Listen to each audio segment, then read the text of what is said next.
The views and opinions you're about to hear are those of the hosts and guests alone. They don't represent any police department, agency, sponsor, or employer. Two Cops, One Donut isn't responsible for anything said by guests or for any videos, clips, or content shown during the live stream.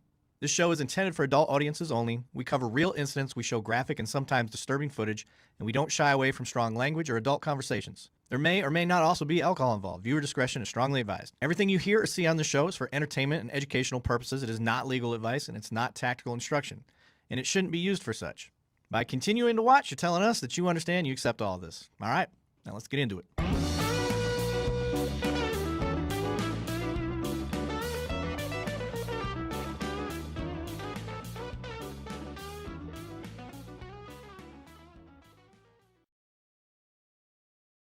One Donut. I am your host, Sergeant Erik Lavigne. With me, as always, Banning Sweatland, and our special guest today, Otto the Watchdog. What's up, big dog?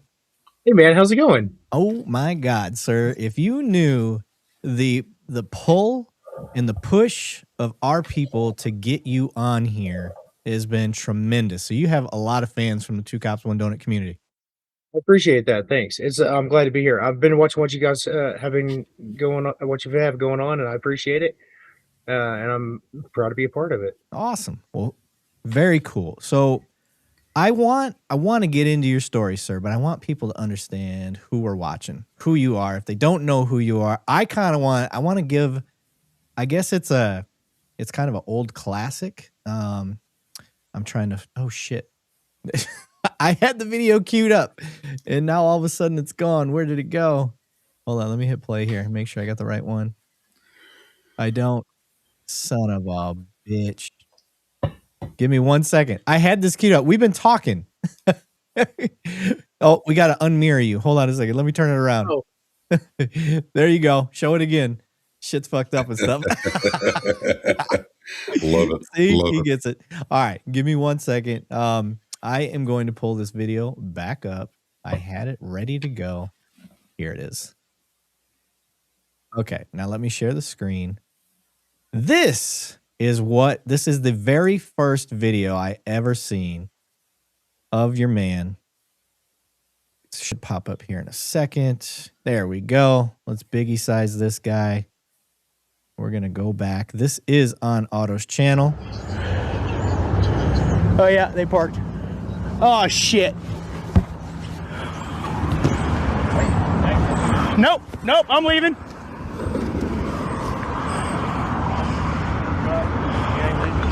Why not? Because you got profanity on your sign. Am I being detained right this second? Yes, you are. Oh boy. Okay. What do you want to do?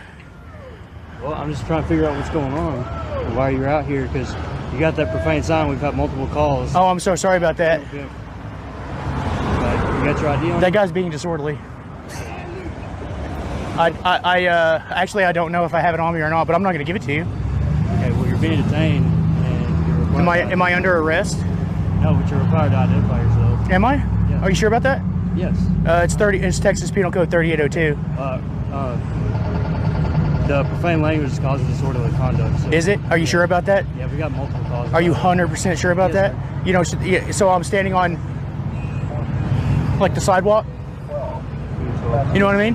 All right, I'm gonna pause it from here. It gets so much better, you guys. You gotta watch that one. It's funny because he's got like 3 signs. You've got like 3 signs there. One is back to blue. One I think says "fuck the police," and the other one says "God bless our homeless veterans." Is that correct? Bad cops. Bad cops. Oh, fuck. Okay, yeah. Fuck bad cops. It's great. So fun fact, and me and Banning's retired now. For those that don't know from your audience that's on here, and I am a current cop. I'm a sergeant. Obviously, Sergeant Erik Lavigne. So in Texas, which is where you're at, for that to even be a thing, the profane language and all that, for that to be illegal, it has to be used to incite something. That's not being used. Just general obscenities is not illegal. Mm-mm. So legality wise, he's wrong about that. You can have profane language. It's freedom of speech. It's protected, and there's case law behind it. And the other thing that your language isn't supposed to do that can get you wrapped up in some trouble is to cause a fight or an emergency. You know, like I've got a bomb or any of that stuff. So you can't say that crap. But what you had is perfectly legal and perfectly fine, and cops need to understand that. So, kudos to you, sir. I love that you're out there flexing Appreciate it. that First Amendment to the max. Yeah. Bro. So all of my signs are rooted in a well-known First Amendment case.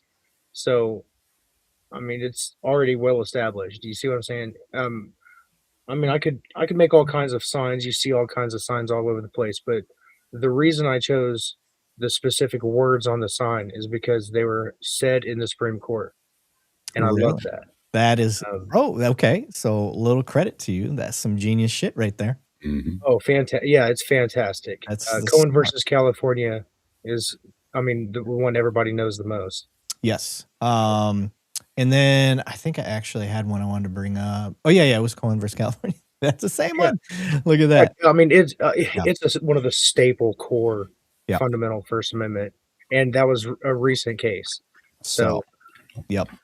Okay, it's funny because we've always had the right, but as time has gone on in this country, we've expanded, and really just more defined what people can say. And you have to remember that at the late 1800s, people were being murdered.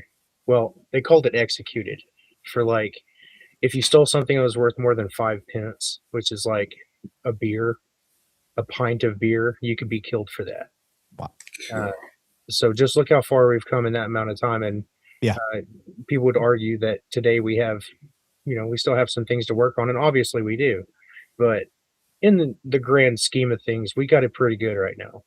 I agree. I think things are always getting better, but when we find something that needs immediate action to be fixed, you got to jump on it. And one of those things is the First Amendment. I mean, you start going after the amendments, ours are rights, you have to be on top of it.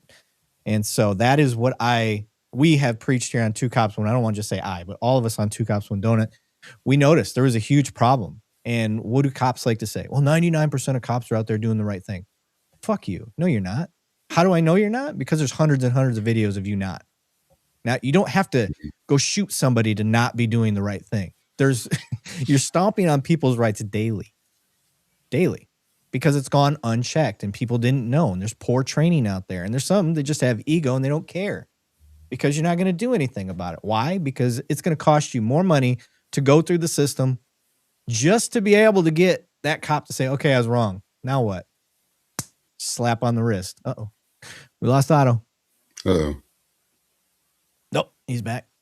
I don't know how. Sorry. Oh, you good? You good, brother? You pressing buttons, weren't you? Yeah, I hit the keyboard and it did something automatic. No worries. Safety switch or something.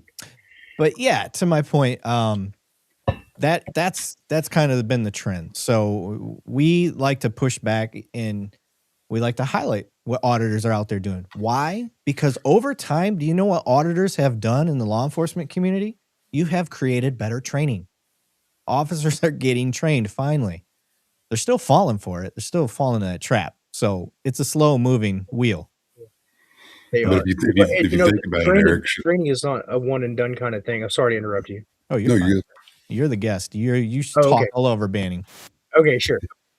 Well, I mean, I'm pretty good at that anyway. You are. So training is not a one and done kind of thing. It's got to be continuous and repetitive to really drill these principles in. Because just for example, Rockwall, Texas, 2-pound donut. Yeah, they're a gigantic donut. It's a big donut over there. They had training, and I know they had training because I forced them to get that training. And then here we are 5 years later, and there's a new batch of officers. Some of them were just being hired at the time that all that training was going in, but you look at their records, and I look at records a lot. Yeah. It's part of my gig. And I see all kinds of combat training, sexual investigations, trafficking and that sort, narcotics identifications, but very little constitutional or rights of any kind. No, there's no training for that. Because it's not exciting, I think. But it could be done online.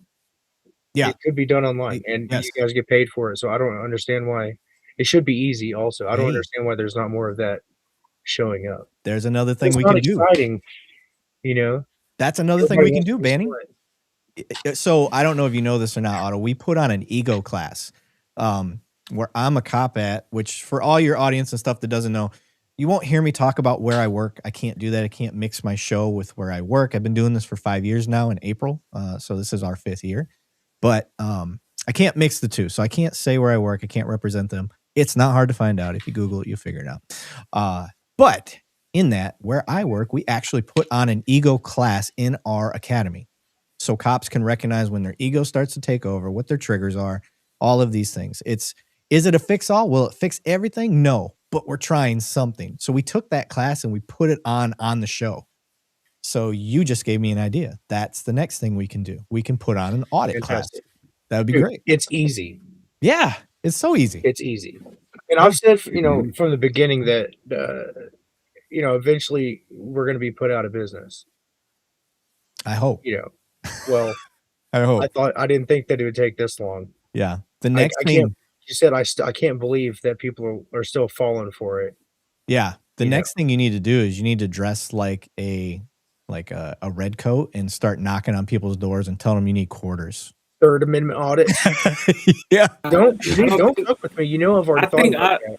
I think auditors will always be a thing, in my opinion, man. Because human emotions are real, and if you trigger the emotion, and everybody can't control them, so you're always gonna have some people that you get regardless. By the way, Otto, this is Trey. Hi, Trey. He's never on time. Say hello. We're lucky when we get him on the show, but Why believe it or is that, not, Trey? Why are you never on time? Man, don't listen to them, man. But believe it or not, he is a cop. I know he doesn't look like one, and he looks young enough to still be in high school. He looks like he belongs on 21 Jump Street. So, but this is what I want to do now, Otto. There's a thing that happens quite often on here where we have people butt heads over auditors. They think that one side, they're just out for clicks. They're trying to bait so they can sue and make all this money. And then you got the other side that thinks that that cops are all bad and they'll never pass an auditor's test. That's why they're out there. There's always kind of falls in the middle somewhere. We both know that, but yeah. Nobody ever really gets to talk to an auditor. We don't get them on here a whole lot. And when we do, sometimes we just don't get to ask all the questions. So I want to know the backstory. What got you into doing this? I heard you got a hell of a story that even got you involved with police. If you're willing to tell it, if not, that's fine. But I would love to hear your story and what got you into this. Yeah, so I do have a story, but it was. I wish it hadn't become part of the. I wish it hadn't been. You know what I mean? Right. This all started over license plate lights. I was a little bit ticked off that the sheriff's department was pulling people over license plate lights. And when I like 3 of my friends got stopped, and it was all, what it's for, right? They didn't give a shit about the license plate light. They just wanted to look around, Right. Yeah, they're fishing. We call it fishing. Yeah, fishing. So pretextual traffic stops. That's the legal definition. Sometimes it'd be like the license plate light is not bright enough, or your license plate's a little too dirty, or your headlights aren't bright enough. Dumb shit. Yeah. And it kind of ticked me off a little bit, and I didn't really know what to do about it. So I started, stewing over that. And at the time, I was working with the church on like a food bank. We'd get like huge amounts of food and would box it up and take it. People would come to get it, and this is what they were doing. And then a couple of the ladies called one weekend and said that their car broke down. They couldn't come and get it. So I took it to them, and it got me to thinking that I wonder how many people would come, but they can't. So we just started a delivery service, and I was the guy. We just started delivering it to people. Did I just cut out? No, you're still there. Mm. So we just started delivering it to people. And one weekend, we got, man, it was like a 26-foot trailer loaded down with potatoes. Because I guess it was, I don't know why, but we got a ton of potatoes and we had no idea what to do with them. So I talked to the people at the church, and they let me take a truckload of them to this small little town out here. It's a suburb of Quinlan. It's not, it's kind of a rough area, and I was going to give them away out there by the bag. And I just started looking into all this First Amendment stuff, and there was this guy on the internet. His name was Erik Brandt, and he's going to come up as part of this whole dynamic of cop watchers thing. So I was trying to take them some potatoes out there, and I called the chief because I had already kind of stomped my feet a little bit, and they knew exactly who I was. So I was like, hey, look, I'm coming out there with some potatoes. If you know anybody that needs some, send them over. And she said that I would have to get a permit. And I was like, well, the church didn't need a permit. To give out potatoes? To hand out potatoes, exactly. They called it, they said I'd have to get a permit for solicitation. You're not selling them. So I'm not selling them. Look, so it goes under, the case law would be food not bombs out of, versus, I can't remember the town, but food not bombs out of Florida is the one that set the case law on the matter. They give food away. The whole idea is that they were actually, I think they were selling the food, but I don't know if they were actually getting it sold. They would dress like military personnel and then hold bake sales with the idea that what world would we live in if we had an abundant supply of school supplies, but the military had to hold fundraisers to buy bombs, right? So they were Right. trying to raise money to buy bombs. Yeah. You see. Okay. I fucking loved it. I think that's hilarious. Clever. It's thought engaging. Right. So I knew that I didn't need a permit. Because I'd been watching, other activists. Well, it was more like, at the time, it wasn't even individuals. These were documentaries about things that had already happened, because that was the real format at the time. Like, people were uploading movies to YouTube. It wasn't some jackass sitting here with his buddies talking heads, and that didn't exist yet. So anyway, the chief told me that I was going to have to get a permit for the potatoes, and I stopped at the dollar store on the way over there and made my first sign. And I think it said, I said, well, the system isn't going to fuck itself. and the line that I was, well, so I guess I'm going to have to do it for them. So here I am, it was my first real YouTube video. Okay. It went about as well as you think it would. Small Yeah. town in the country with my sign brightly colored, standing on the corner. I gave away the potatoes. They came out. There was four of them. It took them an hour and a half to figure out what they were going to do with me. And they decided that if I put my signs up, they would write me a ticket and leave me alone. So I gave away the rest of the potatoes, and everything was cool. But I mean, it wasn't cool. They pretty much ruined my life after that. The chief called the church and told them that I was a terrorist and doing terrorist things out there. Well, I think what happened is the video went viral, and then everybody on Earth called this tiny little town. And I had no idea the power of the internet at the time. So you can imagine, this town that has like 500 people in it, and nobody ever calls City Hall, and nobody ever pays any attention to them. Now all of a sudden is thrust into, I mean, the video had millions of views. I think I got maybe, I don't know, 50 or 80,000 on my channel, but I only had 2,000 subscribers. Yeah. And then everybody saw it and were so outraged, or I don't know, just blown away that it could have happened. Because like everybody had the same reaction that you did. That would you have to have a permit to give stuff away? Right. Yeah.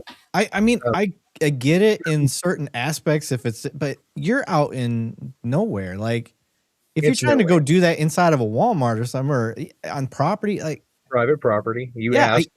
yeah, But the Girl Scouts don't need a permit to sell stuff. yeah, that's Does a so tamale lady need a permit to sell stuff? right. That's what I'm saying. It's really not, and again, it's really not that Why big of is a it deal.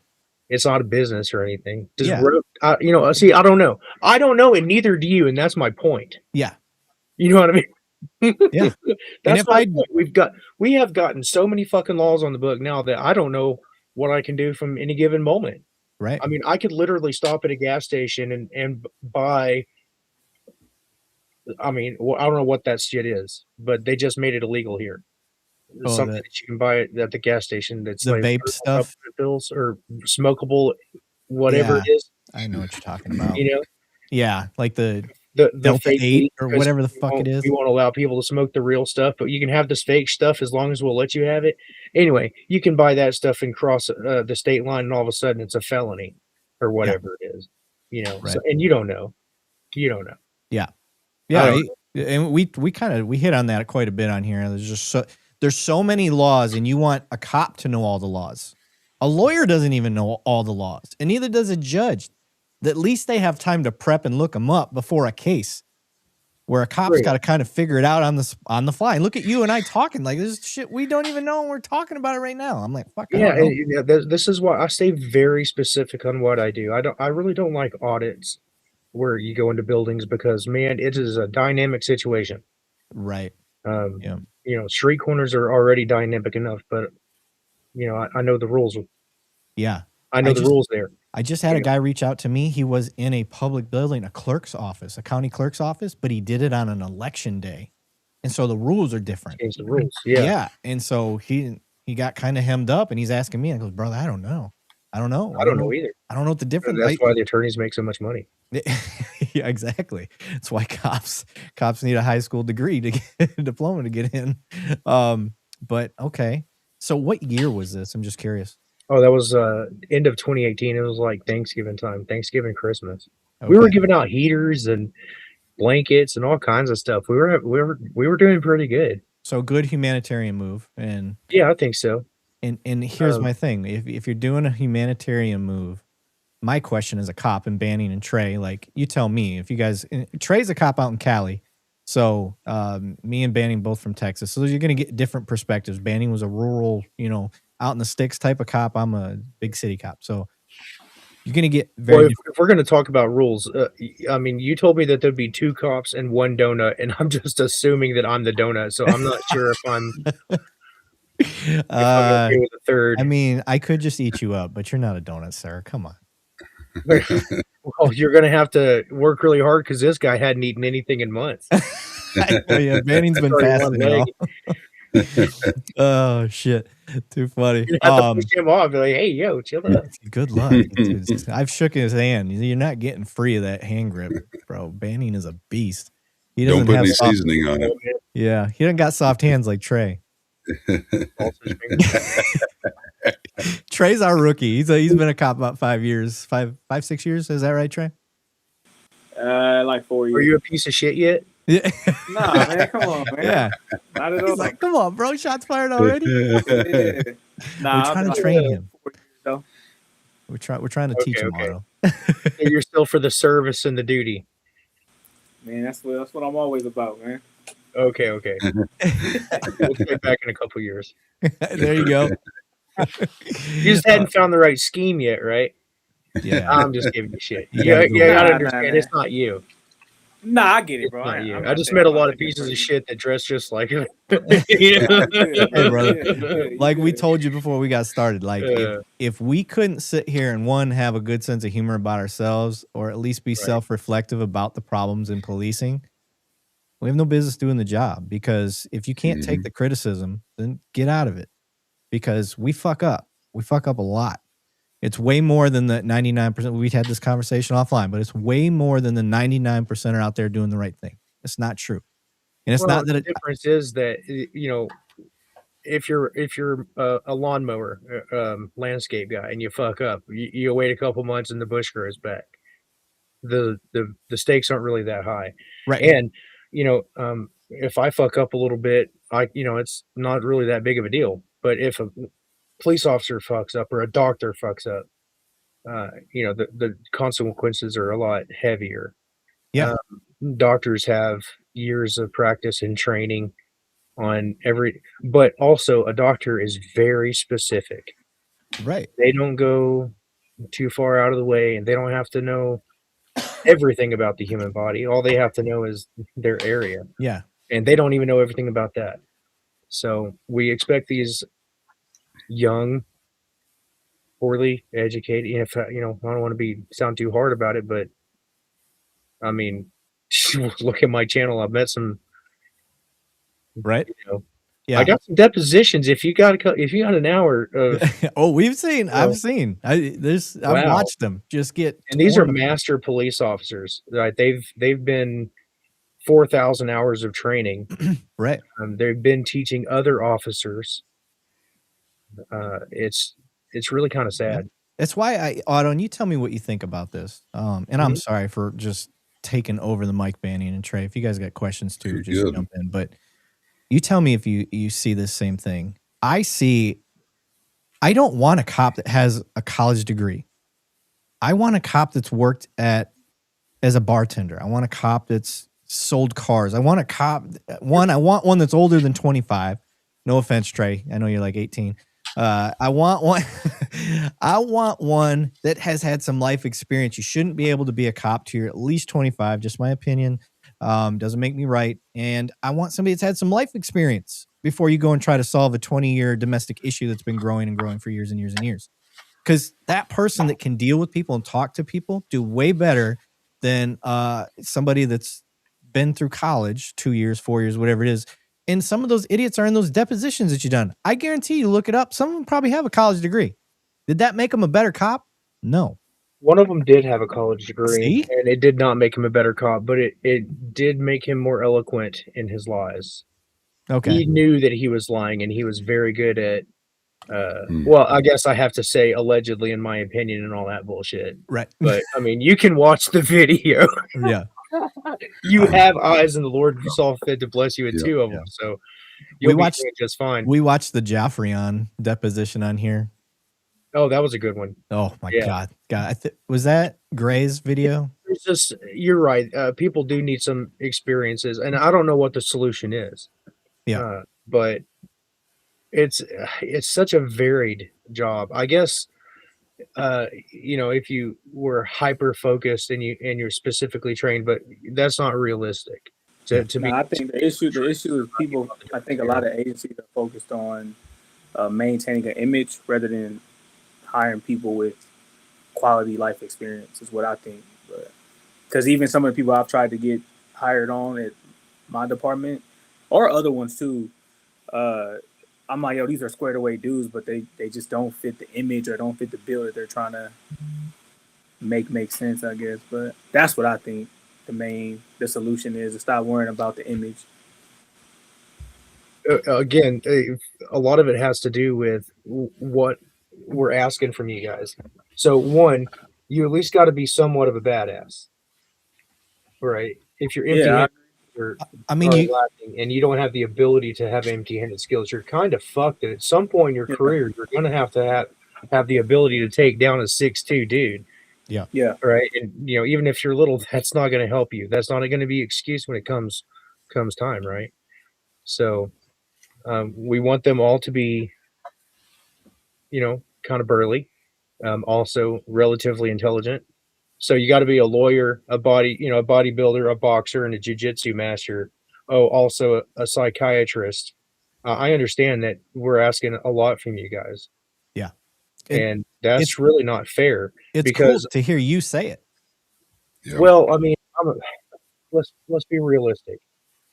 The realism is that it's a job. Somebody's, and we could argue all day whether or not the job is needed or not. But I live far enough out in the sticks and have my entire life that I have no interaction with you guys on Right. fucking ever. Right. But if you live in the city, you're seeing them 2 or 3 times a day. I'll see them. We'll pass each other a few times and we wave.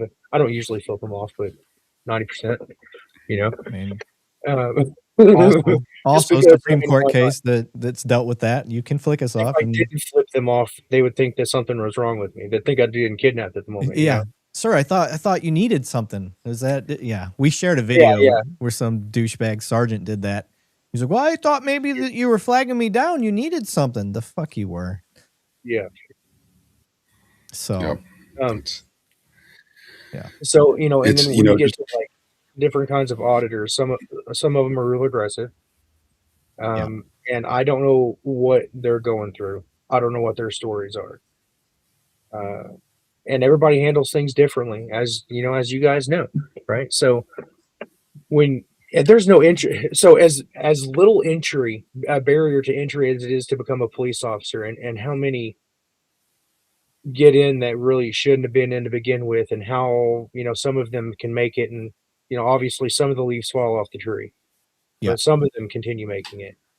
And we can argue all day about whether the shit rises to the top or not, because if a good police officer is, you know, surrounded by bad police officers, then they're going to be pushed out. So if the department is trash, Yeah. then this is really hard to get anybody in there. If your administration is such garbage, you know, that you can't keep a good police officer there, then you will never have a good department. You have to cut the tree down, dig up the root, and then Yep. plant a new tree. Yeah. And that's incredibly expensive, prohibitively expensive for most police departments. Yes. So Yeah. Otto, how would you define a good police officer? Because I feel like that changes from so many people. I mean, not everybody has to go to jail. That's true. I guess some compassion would be good. But you also have to be level-headed enough to know that sometimes. See, I don't even.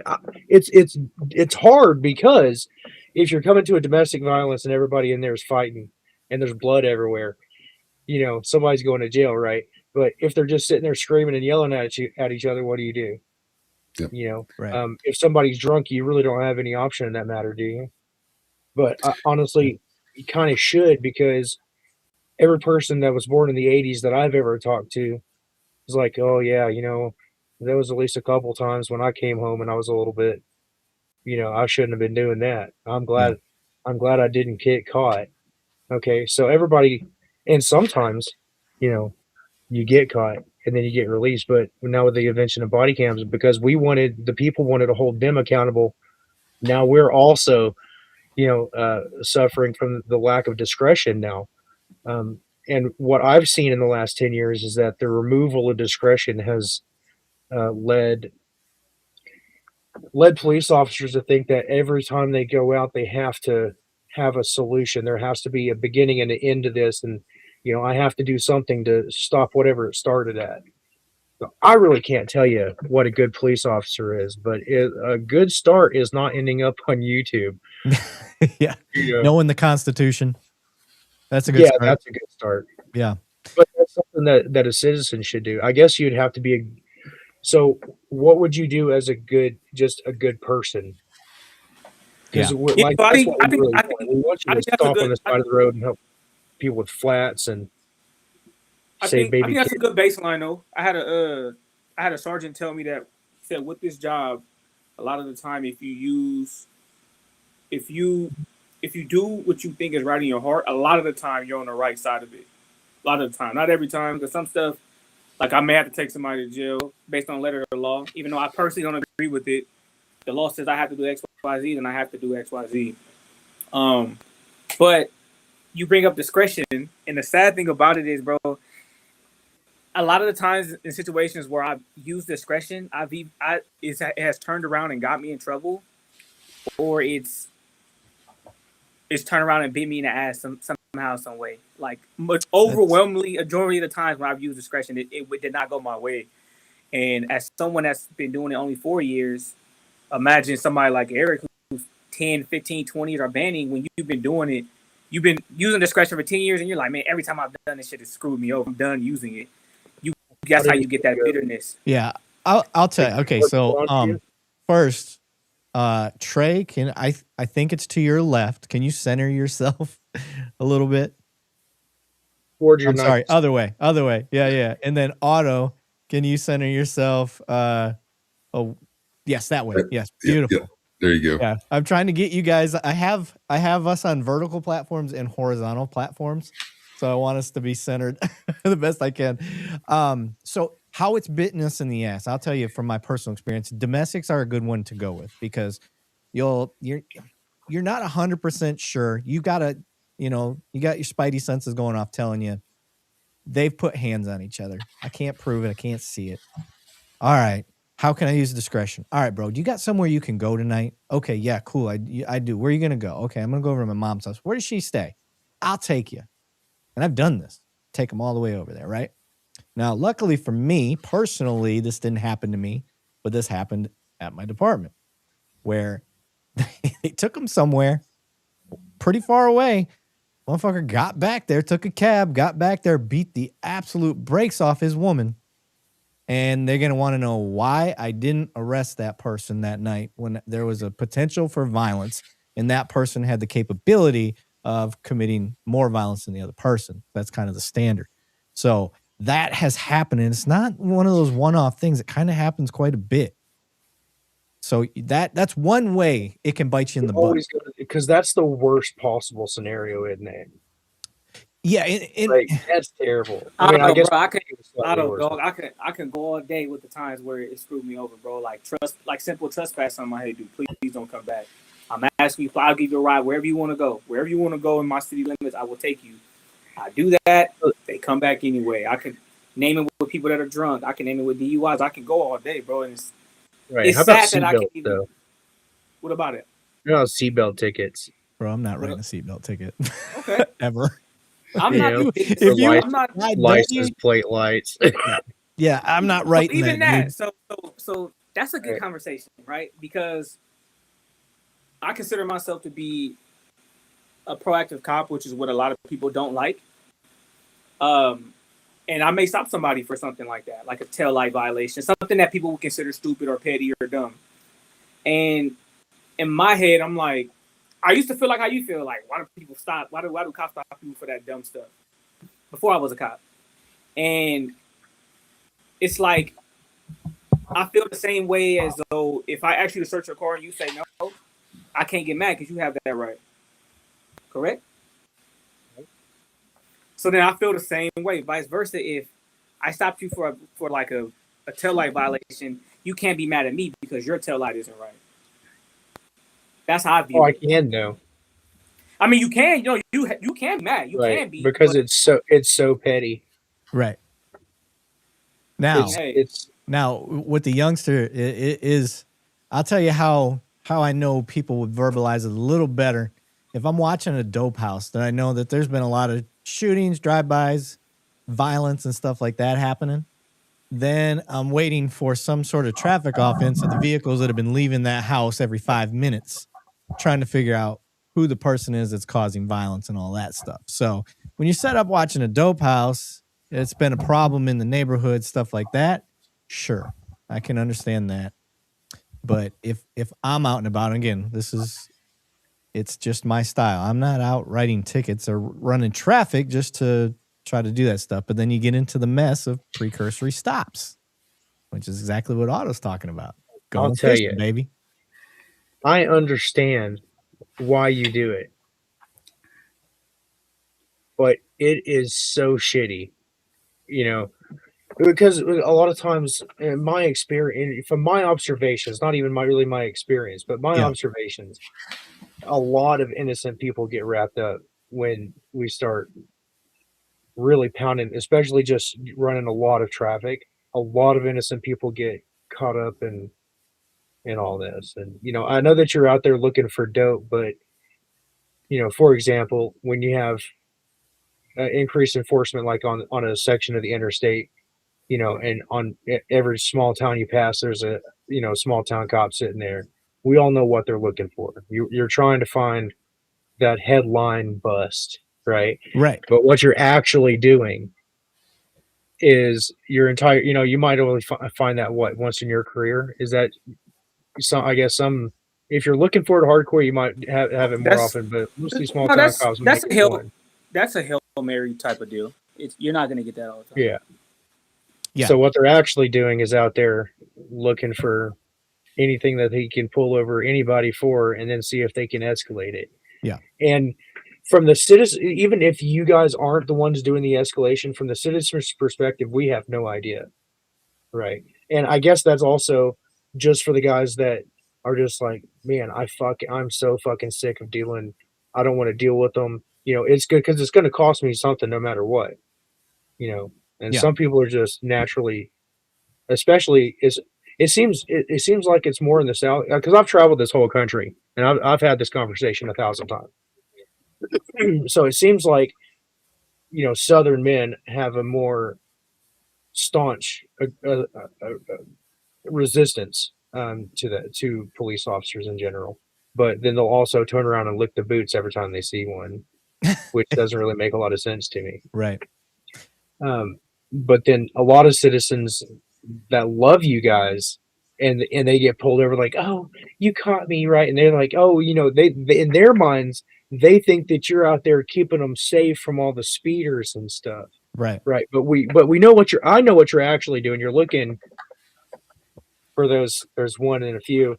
And Unless I don't it's know how to feel about unless that. it's a either, motorcycle. because If it's a motorcycle pulling you over, they are only writing you tickets. That's all they do. They're not looking for. They don't want to find anything they're not bigger than going that. to put you in the basket and take you to Yeah, jail. those are the ones that are out just going for revenue. They're just they're looking for tickets. Yeah. There's a big difference. And when I'm talking about, you know, the pretextual style stops, like that's what's happening. And you're never going to be able to prove that ever. And cops that's know illegal, that. but that shit is like impossible. I don't see how you can prove it. I don't see how it's possible to prove it. And that's what I'm talking about is like, this is part of Otto's issue is because you are, especially in a small town like what you're at. I'm in a big city. So in a big city, you can I can go set up on a dope house right now. I know where 3 of them are just off the top of my head in one small area. But go to Auto City and let me see if I can give you a perspective on something, Otto, that I think people need to know about cops. Let's say I wanted to be a cop my whole life, right? I want to be a cop my whole life. I want to go out there. I want to catch robbers. I want to catch murderers, rapists. I want to do all those things. I want to catch dope dealers. Cool. I'm out there and I go to the academy, right? I do, let's be generous. I do 6 months in the academy. You know, it's a good academy. It's decent. At least it's 6 months long. And now I'm out there. Now I'm riding for 3 or 4 months with a FTO. And, you know, he's teaching me the ropes. I'm out there. I'm like, all right, cool. And then all of a sudden it happens. I'm riding by myself. I'm that cop. I'm by myself. I'm Billy Badass in my own car. What do I do? Well, all right. I'm going to wait for those calls to come out. But I work in your city, Otto. How often are people calling about a rape, a murder, a shooting, a robbery? Probably not a whole lot. 1 in 5 years about Right. something like that. Right. So It's 1 in 5. mostly domestic calls. Yeah. So now, after doing that for a few months, you're like, shit, I kind of got police blue balls. None of this shit's happening. Like, I wanted to come out here and help, and I'm not helping anything. How do I prove my worth? Okay, well, let me start pulling over some cars. Show them that I'm working, that I'm doing something. So now you start pulling cars over for some bullshit stuff. That you and I agree. I think it's all chintzy stuff. Like, I'm a live and let live guy. Like, if it ain't bothering nobody's calling. Like, why do I want to go out there and just start shaking the trees, you know? So I think that's part of the issue is you get cops that they wanted to go out there and do stuff and they pick the wrong city, the wrong town, the wrong place. And then they fall into this trap of like, oh, this is how I prove I'm a cop. I got to go pull cars over. And that's what they do. That's just a personal opinion. I'm not saying it's right. That's just what I think. Right. Otto, what do you got? I'm sorry, Banning, you go. You ain't talked to him. No, I was just going to say in reference to the small town stuff, because I've worked in a medium-sized agency of about 100 sworn, and then I retired and came out here and ended up working in a smaller agency and then going to a rural sheriff's department. So I got to kind of see a lot of the lights that we have, at least here in the state of Texas. And a lot of the things that I've even witnessed is you have Officer Schmuckatelli goes to a large agency like Dallas, and for whatever reason, he can't get hired to where either the polygraph or the psyche eval, there was something on there that wasn't clicking, and they said no. And then back then, the records weren't being kept. And then he'd go to, let's say, Greensville and then Rockwall and then no. And then he goes out to Tyler. And this is just examples. And Tyler's like, you did great. You only missed 2 on that. We're going to hire you. We think you're gonna be a great guy. Well, there's red flags and we're not following up with that. And I think that's kind of a big problem. I know T-Cole, which is the Texas, controller of this, if you will, is getting better after this new, change, if you will, the past few years. They're getting better at tracking that stuff. But it's the communication going from one department to another, which Erik and I have talked on this show over and over and over. We do need to rein that in. We need to figure out how to get that fake. When I say we, and I'm talking about Austin, whoever's controlling the madness, it has got to be some more checks and balance in there to make sure that we don't get Schmuckatelli a badge and a gun and he goes out there because something's not clicking in his head right. I'm not saying he's a crazy guy, but it's just not what we would want out there representing our city as a peace officer. Does that make any sense? Yeah, it does. Hey, and look, if you're about to hire an officer, just give me a call and I'll sleuth them out. Hell yeah. I love that shit. God. And I'll tell you, it's not that hard. He would be fun just to have in the academy to run scenarios with. Oh yeah. See, I've offered, but nobody's ever accepted. Nobody's taking it. Oh my god. Nobody's ever taken it. Well, Hey, I've we get had offline. some people. I've had some leadership tell me that I should come in and give a First Amendment thing, and I always say, well, it's pretty easy. The First Amendment's pretty easy. If you see somebody praying, leave them alone. Yeah. I mean, if they're trying to petition their government, yeah, leave them alone. just leave them alone. If nobody's getting hurt, you should just leave them alone. Yeah. Yeah, agreed. And, Shout out to Mr. Don't Bill. go out of you don't have to go out of your way, and just because somebody gives you a phone call doesn't mean you have anything at all to do. Most calls are bullshit anyway. Right. Noise ordinances. Well, go tell your own damn neighbor to turn the shit down. Thank you. That people don't like confrontation anymore. But I want to give a shit toughen up, and a lot of it's just like with the domestic shit. I understand. I know that is terrible, but at a certain point, either move, or maybe we need to have like a library. Like where you can go to the library and rent a gun for an afternoon. You know what I mean? I don't know. Can I say that? You can say that. Sorry, I forgot what year it was. I don't know if we can say that anymore. Shout out to should Mr. be Bill one appointed to you. We should have like appointed firearms. When you turn 18, you should get your first one. Is it 12 or 18? I don't know. We can leave that up to the legislature. Yeah, I'm with you. Shout out to Mr. Billful. He dropped $2 in the super chat and said, shit is fucked up and stuff. Thanks, Otto. It is indeed. And the best part is that we all know it, but nobody knows what to do about it. Yep. Well, we know what to do about it, but we can't agree on what to do about it. Yeah. And then we got American Cop Watcher Project in the house saying, hello, Otto. This is Super Taya. Am I saying that correctly? Oh, Taya. What's up, Taya? I think she this is super and she's this Taya. is super. Yeah, my bad. I needed a comma there. I'm like Ron Burgundy. I read the prompter as is. You were talking about hiring officers. I've followed officers. I'm actually starting an entire project just on tracking officers that I've have bad reports on, because it's not that difficult to find out where the bad ones are. And I get all of my information from the same places that you do, T. Cole, and I don't get access to everything that you do. But for some reason, we can identify. I mean, obviously, it's not 100%, but we can kind of like glance over some of these things, like bouncing around from departments, not staying there you can't even stay in a department for a year. And you said, whatever the national registry name is, you said that you worked at a department with 100 officers. That's a fucking lot of people. Mm-hmm. That's a small army. I mean, villages. That's a lot of people. 100 people. That's a lot. What? No, I'm poking around some of these towns that have 5 or 6 officers in them. Well, and that's the amount I of shit finally that get away with only you and your 3 buddies. Right. Yeah. The rumor is, and this is pretty common, that the same bag of dope can be sold 3 times before it ever gets smoked. And that leads me to believe that And well, also, we know where these problems are, but for some reason you guys can't find it until it ends up in my pocket. You know what I'm saying? We're busting people for. I look at the jail intake logs all the time, and the number of people being arrested for under 2 ounces of marijuana is ridiculous, and we could do better. You know, nobody gives a shit about the weed anymore. And even though the federal government's dragging its ass, I wish that local law enforcement would finally just be like, hey, look, this really isn't a factor in the crime, because I know some people who may have used the weed and done some bad things, but it wasn't for that. Right. Use the weed. Meanwhile, we got Sprouts liquor on every fucking corner.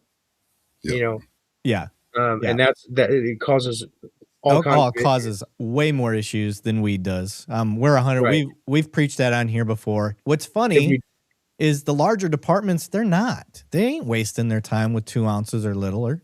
They're not.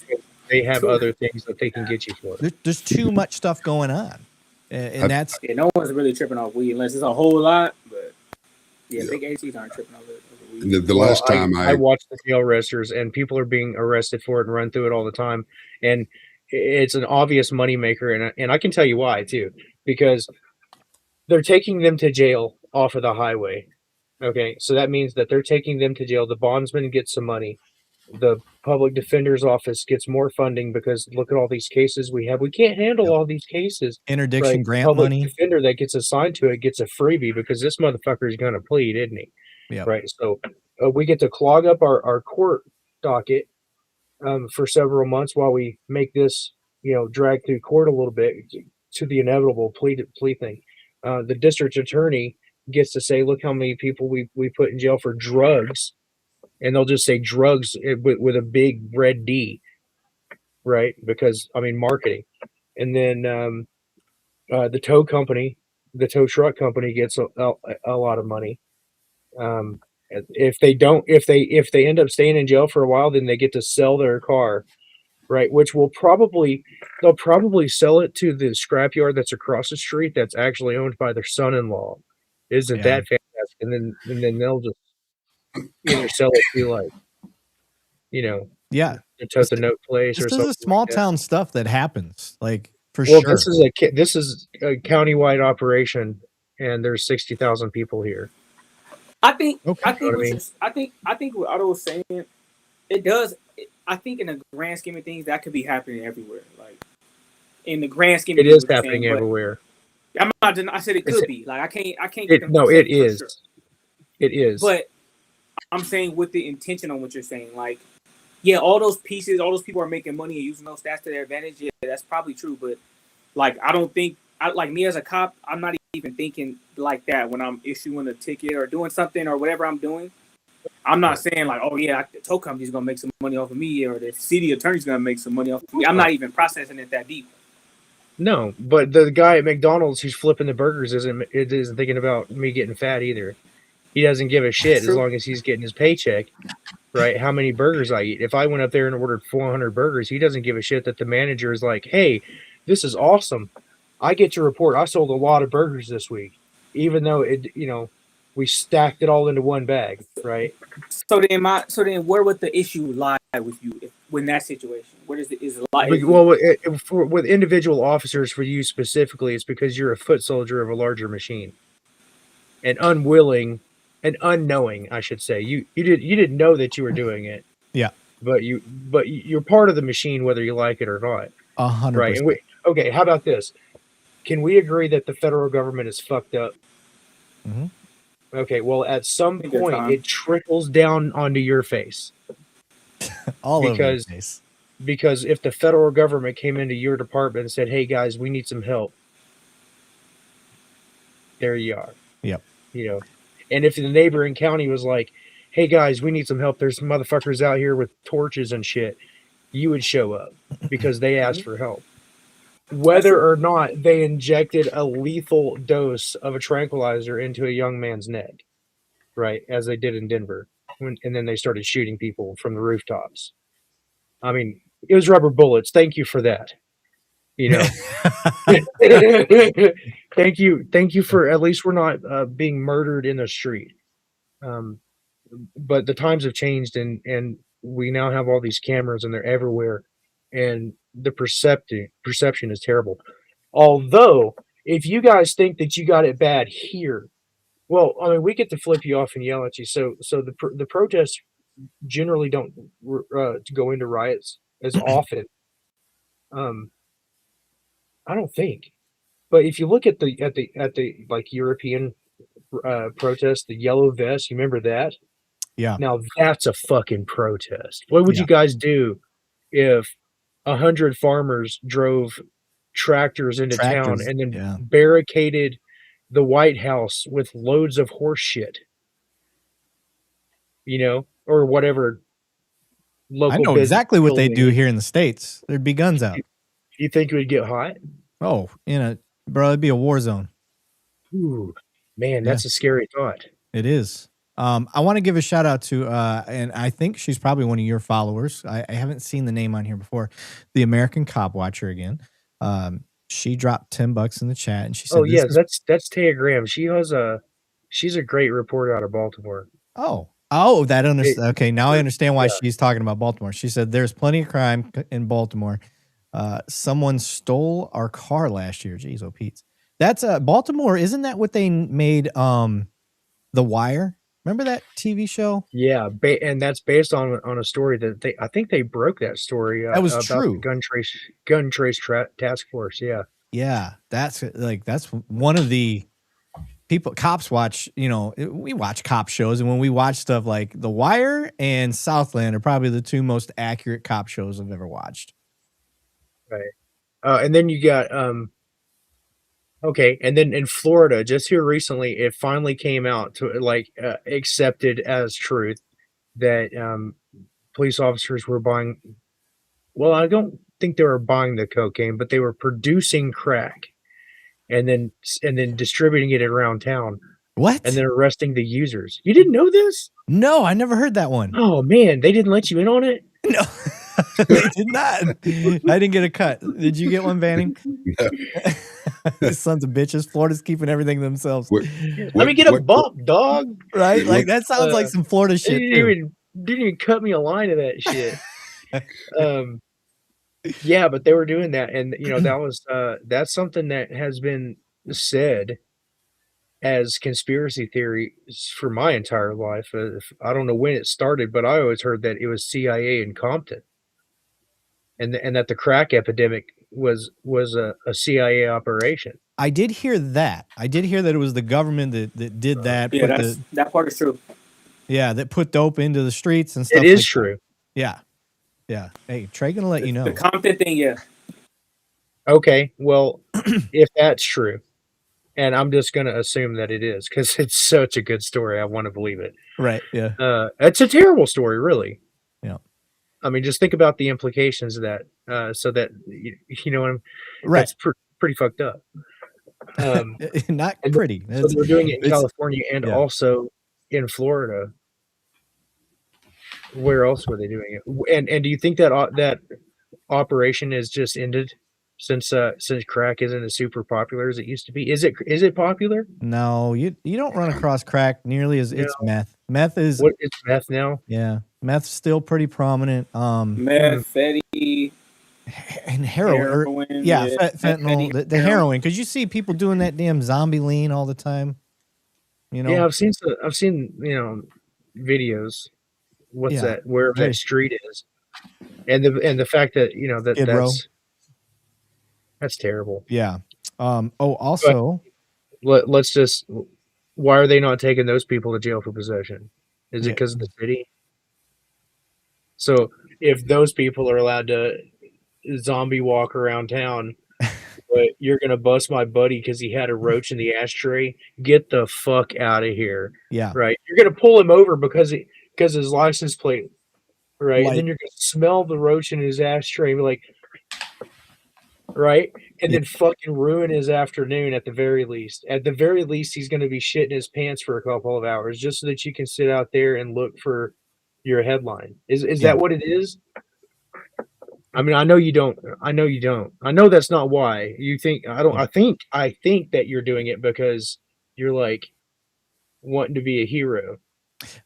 I'll tell Is you. hero offensive? Is calling you a hero offensive? No, you missed Steve Ladner, one of our famous followers, that he called all cops self-proclaimed heroes. So Yeah, that's his- all he would spam in the chat. So I mean, you kind of. Well, it's not you, but it's people dressed just like you that did that. They right, go on TV and talk about how good you guys are all the time. Yeah. And then they'll shoot a lady in the side of the head 3 times and be like, "Oh, she was asking for it." yeah, But and then people like me would say, "Well, don't get in front of the fucking car." that's what we said. You know? I mean, That's what we said. Don't get in front of the car. don't get in front of the car. Mr. Billfold put $2 in the super chat, and I'm not sure what he's talking about, but he said, Eric, cover Royce City and their shit with Otto. Oh, Royce City? Yes. Man. That butts up on Rockwall over there. Okay. So I'm not sure about that. So let me give a shout out to Daisy. Thank you for dropping $10 in the super chat. And then before he goes on to Royce City, MBCNTX said, why don't the so-called good cops, I think is what he's trying to say, do something about the bad cops? You scared to get blackballed or killed by your own F the police. So I'll address this. Personally, from what I have found, is a lot of times cops are handling cops. You just don't hear about it. And it doesn't happen instantly like everybody wants. They want this instant cops they see a cop doing something and they go after him, put him in cuffs. Doesn't work like that. Not because of the cops necessarily, but that's how a case works. When a cop is on duty and they're in uniform, the rules change. I can't perceive what that cop perceives. If I go put him in cuffs, I've just could have fucked up the case. So that is one way to look at it. And people want instant justice like it would happen to a civilian.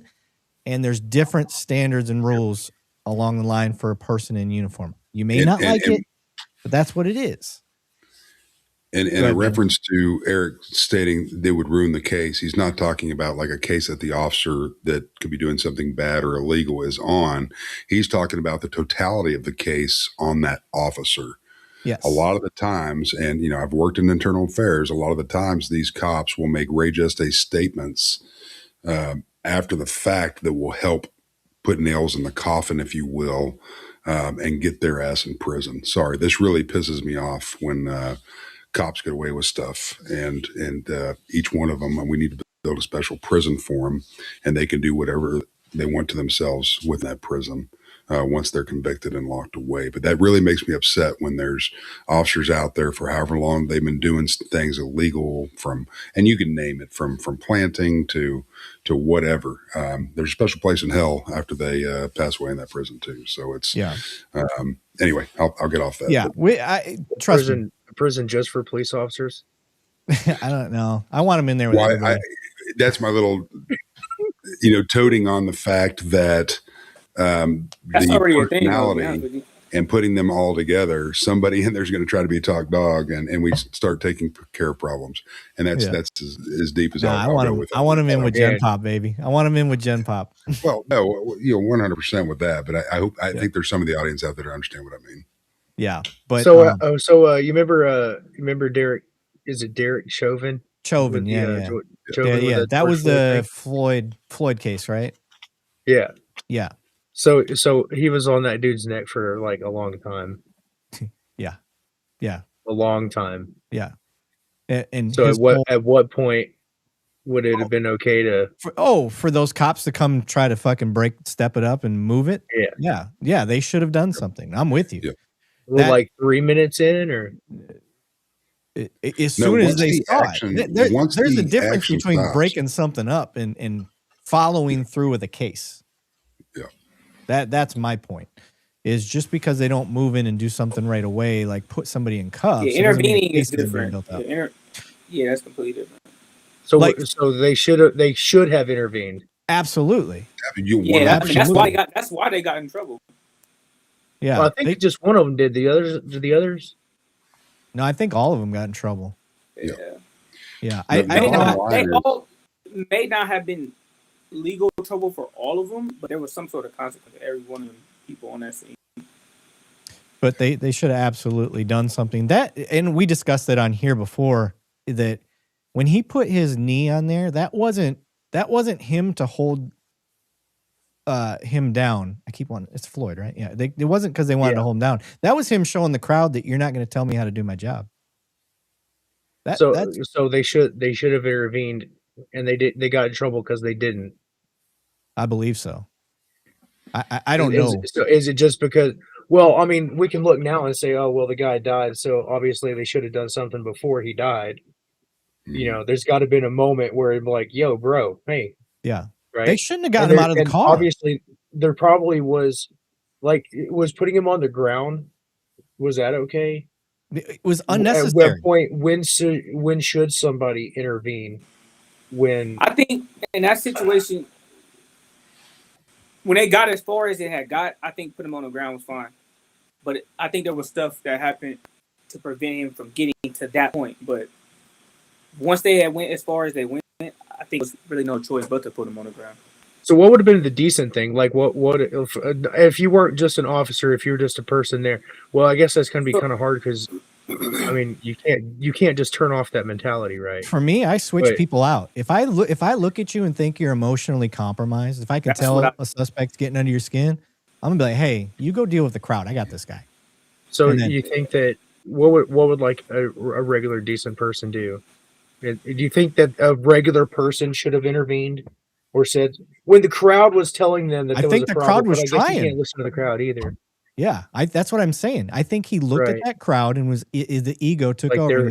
They're out there. Yeah, you're not going to tell me how to do my job because they were trying to tell him get off his neck. You could hear him. You could. I can't remember how long ago it was. You just have to believe me that the case exists because I prefer to reference things. I don't know anything about it. It was here in Texas though. A man said that his hip had pins in his hip or something, and he couldn't sit in the car, so he had his feet dangling out the window, and a cop was whacking his feet with a baton for like I don't know. It was a bunch. I want to say it was over 100, but if I give a number, I'm going to be wrong. So it was. Why was he hitting his feet to begin with? Well, yeah, he was not complying. Right, he wasn't getting in. Now the guy was saying that his hip that he had pins in his hip and he can't sit in the car or something. Hold on. Like that. One question: he hit his feet to get him to put his feet in the car, not to get out of the vehicle or anything like that. Yeah. Yeah, no, I'm already. So he stuck his feet. He got in the car and then stuck his feet out the window.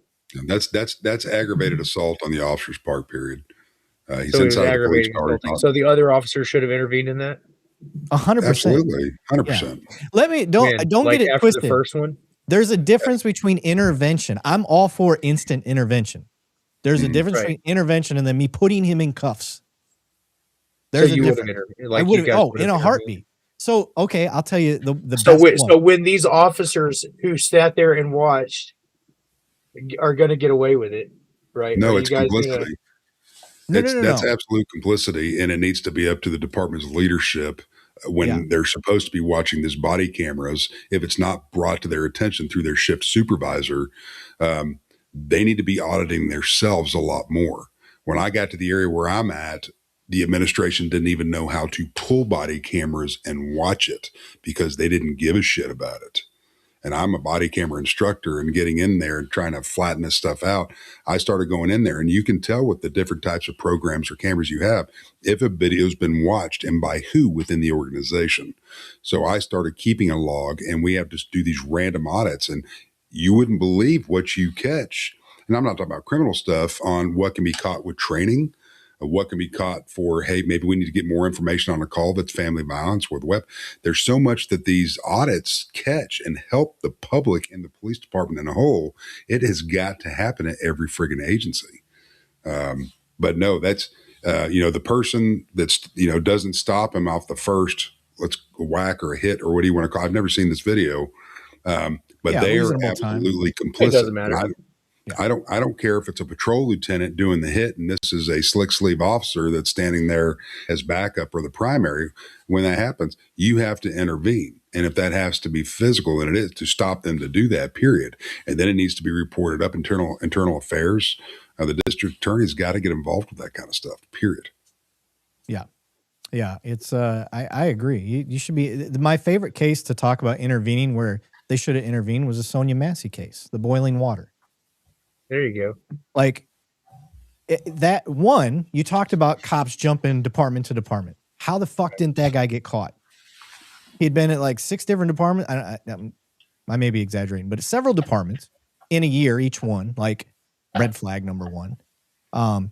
2, they had no business even going in that house. They could have left. We watched that video for the first time on our live. Like we didn't even, it was brand new. And I'm like, all right, I would have left here. I would have left here. Okay, I would have left here. I would have left here. There's like 8 times that we would have left. Yep. Because the call was over with. You checked. There was nobody trying to break in. You already know that she's got some mental issues, which is not illegal. Fucking go. It's the call's over with. But they wanted to go in the house. They go in the house, and then this lady said that she's going to rebuke you in the name of Jesus, and your instant reaction was, I'll shoot you in the fucking head. And your partner didn't say, oh, it's time to go. Like, that's instantly what he should have done. Ma'am, I'm sorry. Apologize. You have a good night. Partner, you go out in the car. We got to go. Like, you're already in trouble. Like, let's go. And that didn't happen. There was no intervention. So to me, that officer should have gotten in trouble too. Because he should have never fucking been in that house. If the viewers go back to that video and watch it from the beginning, when they entered the property on foot and they start talking to her at the front door, it should have been done right then and there. Yeah, you knew it should have never gone any further. They should have got back in their friggin' police cars and left. You can also give them information. Here's how you contact for mental health services, because she was not a danger to her. What she was saying, there was not enough alarming stuff within those comments for law enforcement intervention, period. And it should have been a done deal right then and there, cleared with some call notes in there of who you spoke to. No reason to even ID or anything on that, even though if she's the one that's calling. You're gone. You're on to the next. Be available for an actual priority call. Yep. Yeah, that's the one that really sticks out to me about where an officer should have intervened, where an officer shouldn't be hired, where the red flags were all there and you did nothing. And then kind of your point, Otto, when we were talking earlier about there's too many laws. Like, what are you doing there? We're not mental health professionals. Like, you knew this lady had a screw loose. You could tell that within the first, 10 seconds, there was something off with her. That's not illegal. Go home. Well, go patrol. Go do something else. Check the yard. Just go back to the department and wait for the bell to ring like the fire department does. The fire department doesn't drive around looking for fires to put out, and then sometimes starting fires just because, you know what I mean? Yeah. Just looking for trouble, handing kids lighters, Okay. That's a good analogy. I like it. Nobody ever heard that a lot. Firemen. I heard that a lot, and when I first heard it, I was like, damn, I guess we could do that. But then I thought about it what about all the wanted people that are out there that just wander in the streets, bro? Some dangerous people. Yeah, what about those people?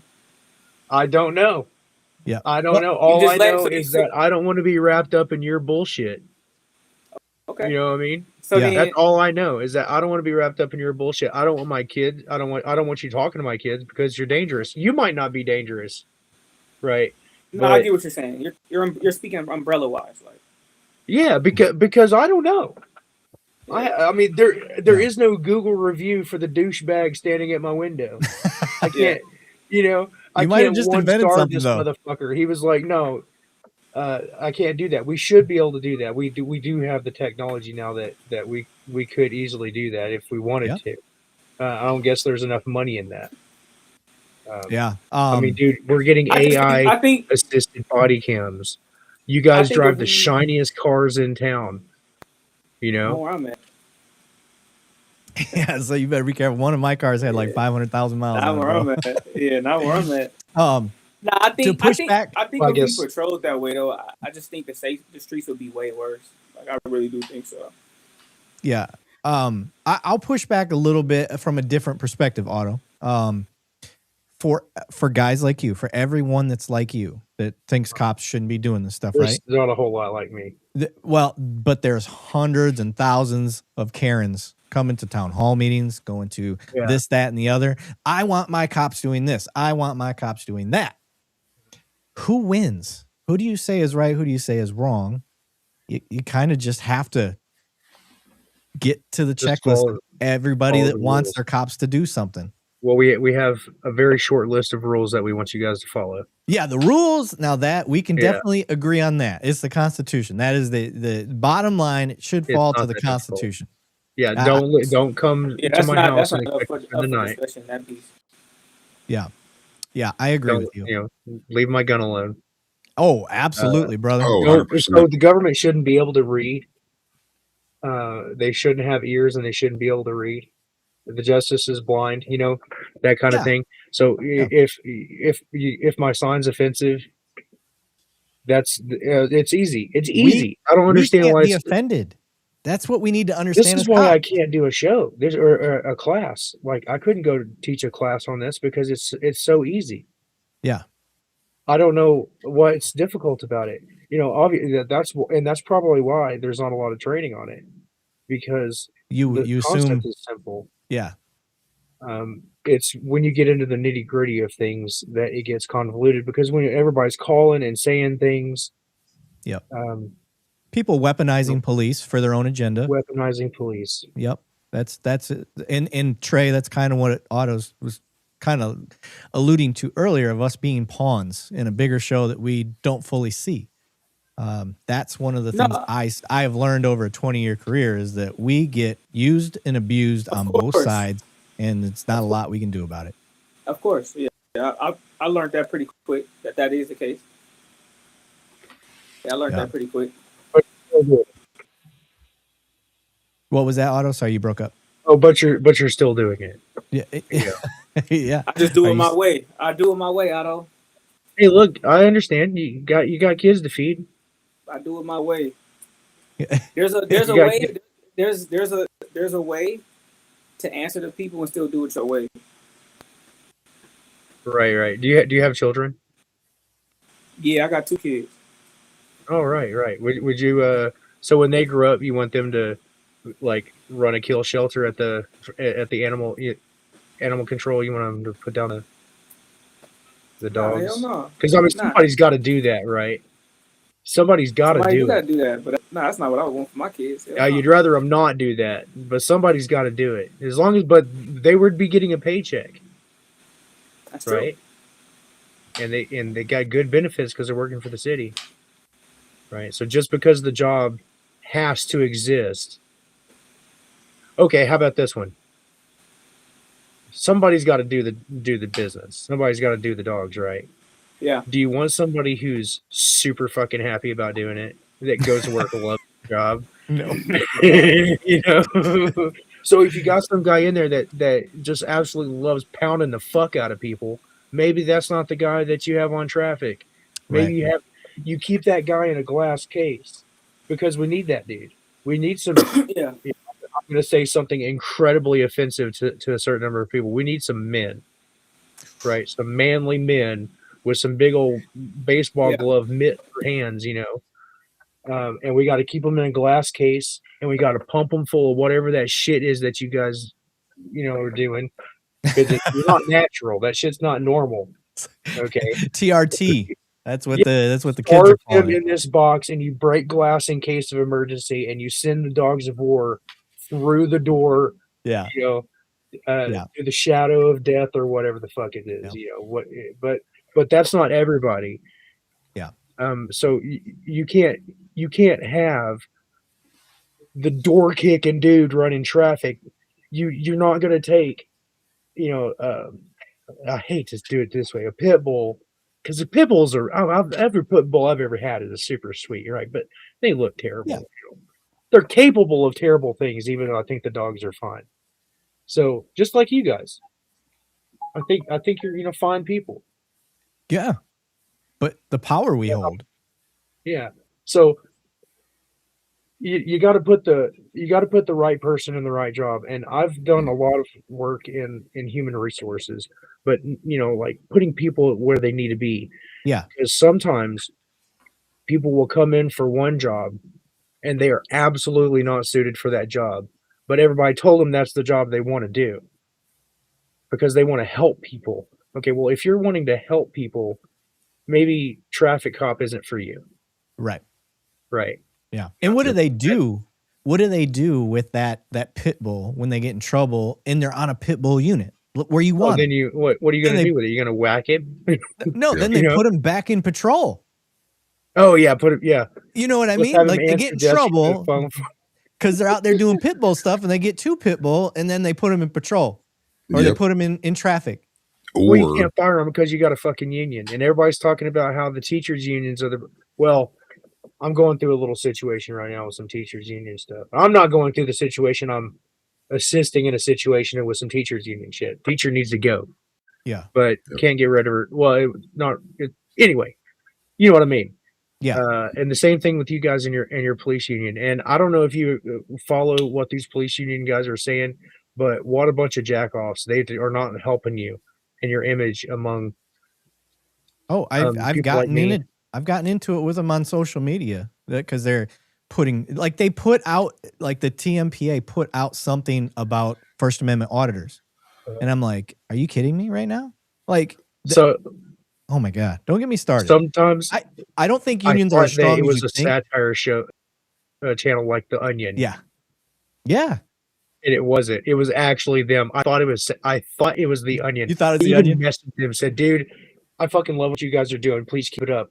I believed that for a minute. And then the next day I saw that it was actually like somebody else was covering it. And I was like, oh shit, I should probably let them know that that's a spoof channel, because I didn't want my friend sitting here talking about, it's like when The Onion posted that George Bush or that Dick Cheney was talking to George Bush as God through the intercom, and it was reported as fact. Yes. Obviously, it never happened, but everybody kind of believed it did because we kind of had the general perspective of George Bush that he was a little bit stupid and that Dick Cheney was really the evil emperor running everything. Yeah. This is an old guy joke. As fuck guy joke, right? So it's kind of the same thing. Yeah. Trey was born in 2010, so he's shit. Fuck you. Don't listen to nothing they're talking about. But I for everybody watching this, right now, I just want to point out, this is exactly why I built this platform the way that I did. I love that Otto's pushing. I love that he's giving different perspective.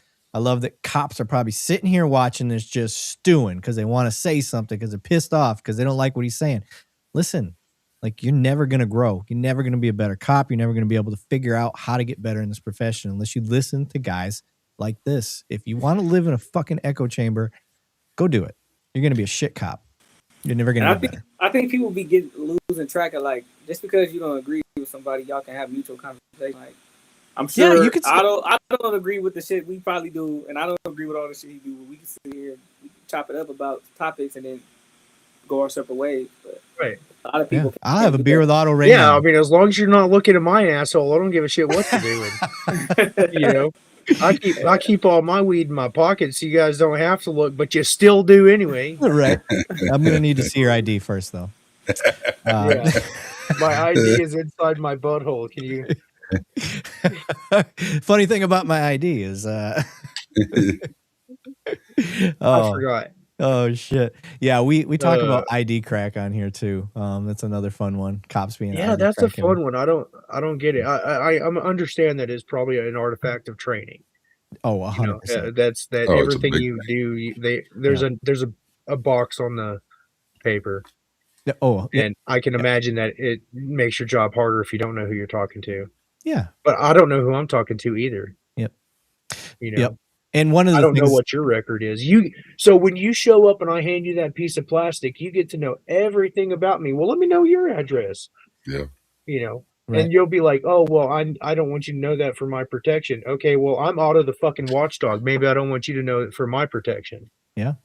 But if every time every time I have a conversation with you guys, you put it in your little notebook, and now it's digital. And we paid for this, right? This fusion center shit.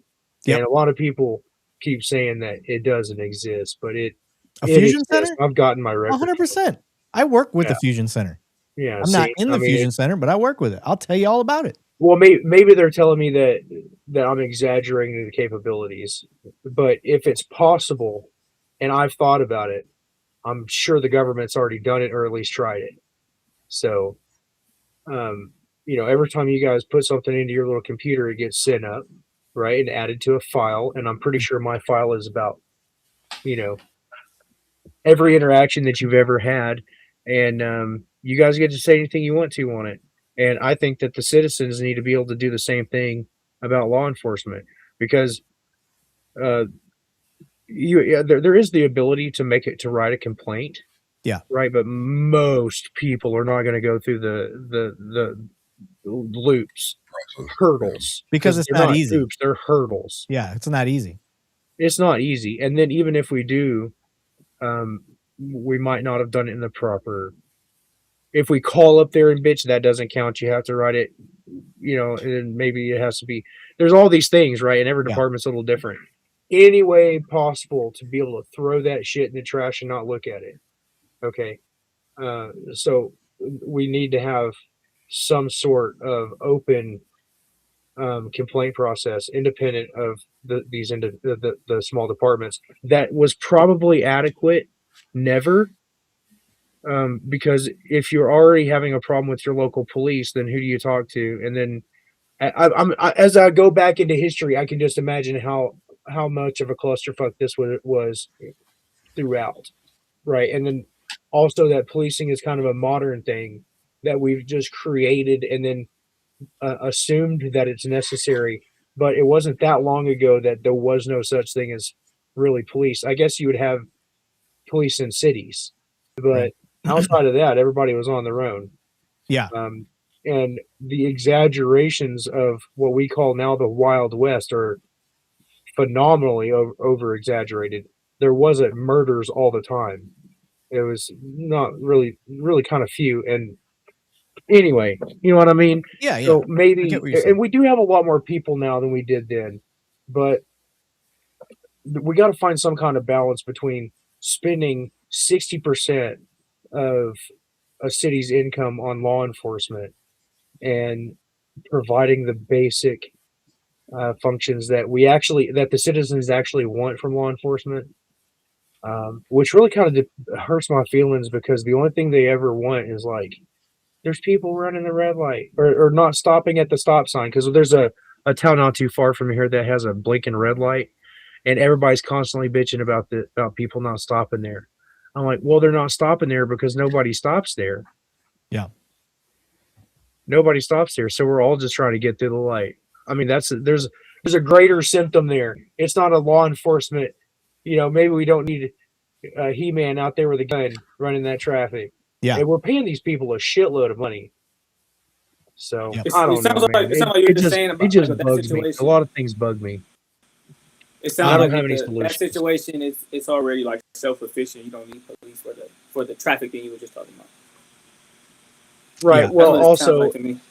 if I got a ticket one time ever in my life for speeding, then anybody that ever passes me, I want that motherfucker to get a ticket. That's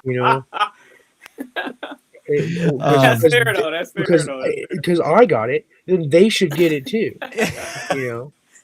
But right now. Yeah, right now, and my favorite was in the beginning of cell phones.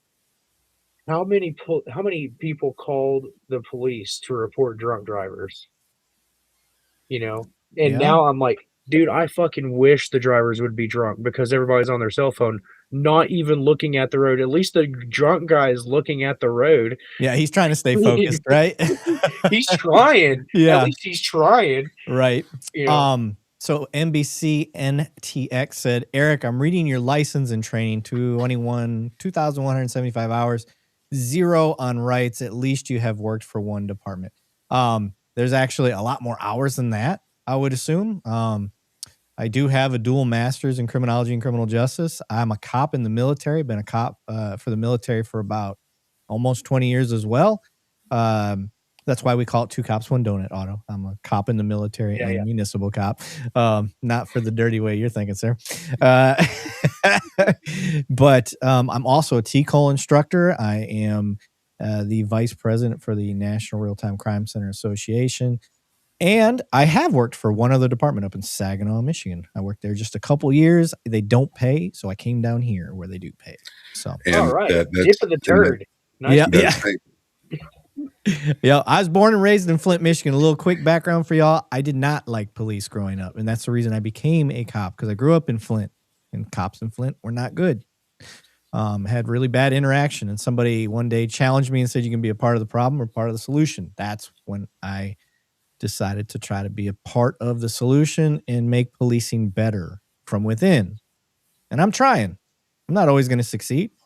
And I know it's an uphill battle with a big ass boulder that's going to keep rolling back down the hill every time a cop fucks up, but somebody's got to try, right? That's what I do. I'm an optimistic person by nature. I can't help that. I just am.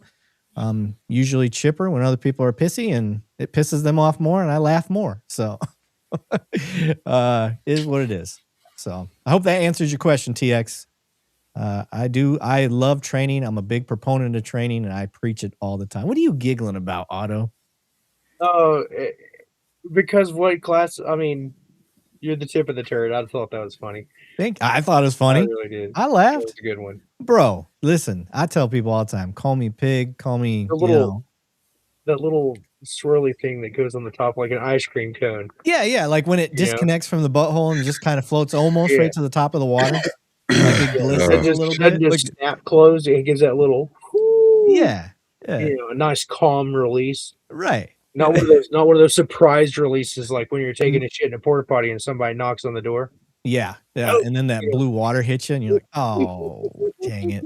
Look at Trey. Trey's like, I am uncomfortable with these people. What's wrong, Trey? Come on. You guys, this is grown folk talk. You need to grow up. Nah, y'all tripping. All right. We've been going an hour and a half, y'all. I want to open this part up. We're going to watch some videos. So I want people to be able to ask you questions, Otto. So before we get that, I want to just kind of go over some of our stuff. People talking about Flock. Let us speak on Flock. Oh, dude, that's going flock cameras. That's going to be a whole other episode, dude. We'd be going on that for hours. That's a whole super subject. So a flock cam. No, this is we don't have to be. A flock camera is just like you guys. I understand why they're there. Yeah, but I don't fucking want them. I don't. I really don't. I understand. I would love for the flock camera to be there when I need it. Unfortunately, I see it doing more damage than actually good, because when a police officer is pulling people over for their license plate lights and they're also innocent, or maybe they're not innocent and they had that joint in the ashtray, and then you bust them up for that shit, they're gonna hold. So maybe not all of them, but some of them. Okay? There's going to be times that it gets abused. Of course. Yes. Right? And if you poke enough people, eventually one of them is going to bite you. Yes. You know what I mean? Yeah. Now, you poke 1 in 5 American citizens every year. I think if you back it up with good policy, and that's got checks and balances, because I think that you should only be using those cameras when you have a criminal case. That's it. And who's gonna what? Who's gonna hold the keys? Where I'm at specifically, the flock policy is so tight. Like, and if people have gotten in real trouble for going outside that policy, so I can't speak for everywhere I'm at. You're breaking up pretty good. Damn. Can you hear me now? I can hear you, but you're moving around like a laggy robot. Still can't hear me? I can hear you, but we can only hear you when you're asking if we can hear you. But I was just saying the flock cameras at our department department is the policy is very, very, very strict, and it's been getting more strict. Probably like every couple months, they add something else to it, and add something else to it. And if you go outside that policy where I work, like you're getting in real trouble with that shit. I know people that have gotten in trouble for it. Like they are not playing with them flock cameras, but they are such a big asset. I don't see them ever going away anywhere. I don't think they're gonna continue to tighten up on the use. It's for sure not going away, and they're going to claim to be tightening up on the usage, but it's not. It's never going to happen. It's a private company that's running a massive data collection scheme. It's a scheme. We're paying for it. You guys get to use it to make us all happy about it because most of us love everything that you guys are doing, and I understand when it's being used for the awesome things, right? To find a missing baby, Yeah, for we example. get stolen cars almost daily. Stolen car is great. We're getting people's cars back daily. I mean, that's cool. And I understand, stolen cars are often used in other crimes. So I see, like, this is what I'm saying. I understand that. But it's going back to the innocent people that are getting swept up in this also. You're basically, you have an officer out there, a superhuman officer that can read every single license plate as they pass, and then instantly share that information with every other super officer everywhere. And it just reeks of invasion. Okay. I get that side. It feels very invasive when you let me put a camera on you all the time because it's coming. It is coming. And even your doorbell cameras are no longer safe. Now those are being tied in with Flock because it's literally no shit the same company, just with a different name on it. I think they dumped them. I think after they got the bad press, I think they dumped Flock. Yeah, bullshit.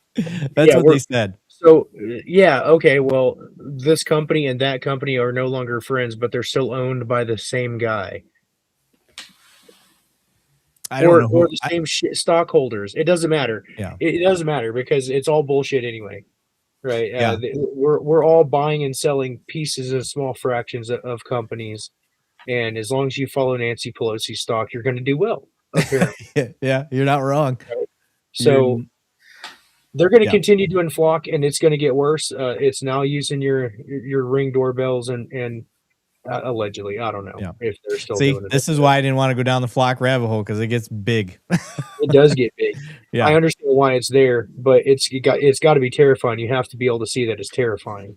Yes. Even it's just because you're not doing it, using it for the wrong thing. What could you do if you decided to use it for the wrong thing? Right. Do you think that you could get away with it just one time? No.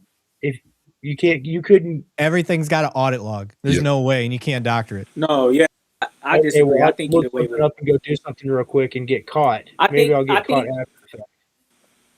Otto, I agree with you on that. I do think that there's a lot of stuff you get away with once. There's a lot of stuff you cannot get away with multiple times. Somebody's got to look at that data. That's the true part. Even with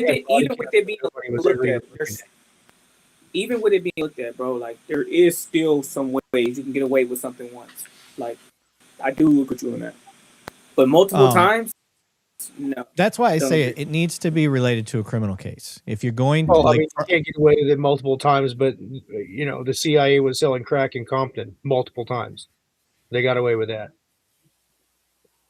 Yeah. There's nothing. We all agree on that. Nothing's foolproof. Yeah, Nothing's so maybe we shouldn't give you the fucking tool. If I don't want you having a hammer, maybe drive a nail. There has to be enough people. There has to be enough people that think the same way you do. I think that's where we're stuck. We didn't have an election and vote and say, hey, what do you guys think about installing all these cameras? Well, okay, let's. You kind of did because your city council is the one that approves it. Oh yeah, well they see. I guess you're right. I guess we can go if you go farther down, it gets there. Yeah, right. And the city council, most of You're fucking right. We're gonna go down this rabbit hole. See, motherfucker. All right. I say we abandon ship and we go to some videos and talk about the videos because this is gonna keep going.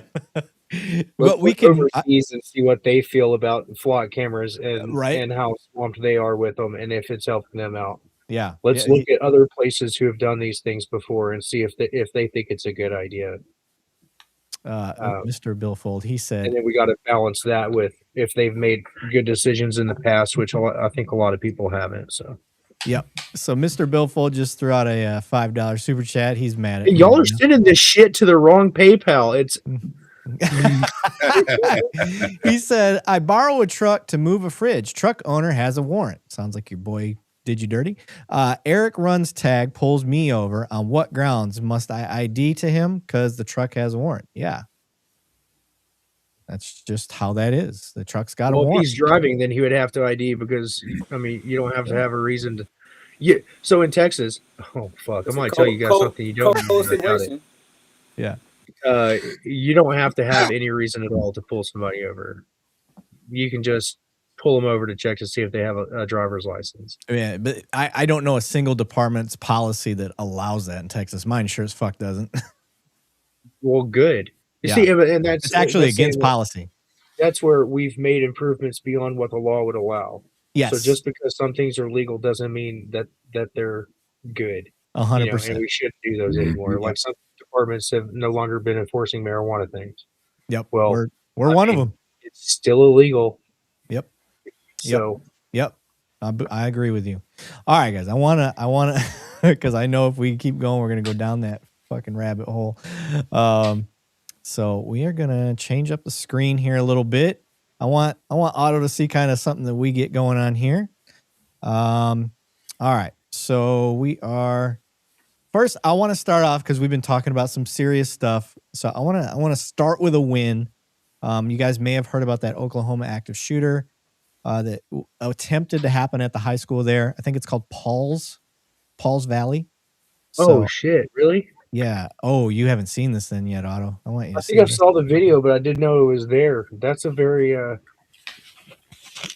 been there.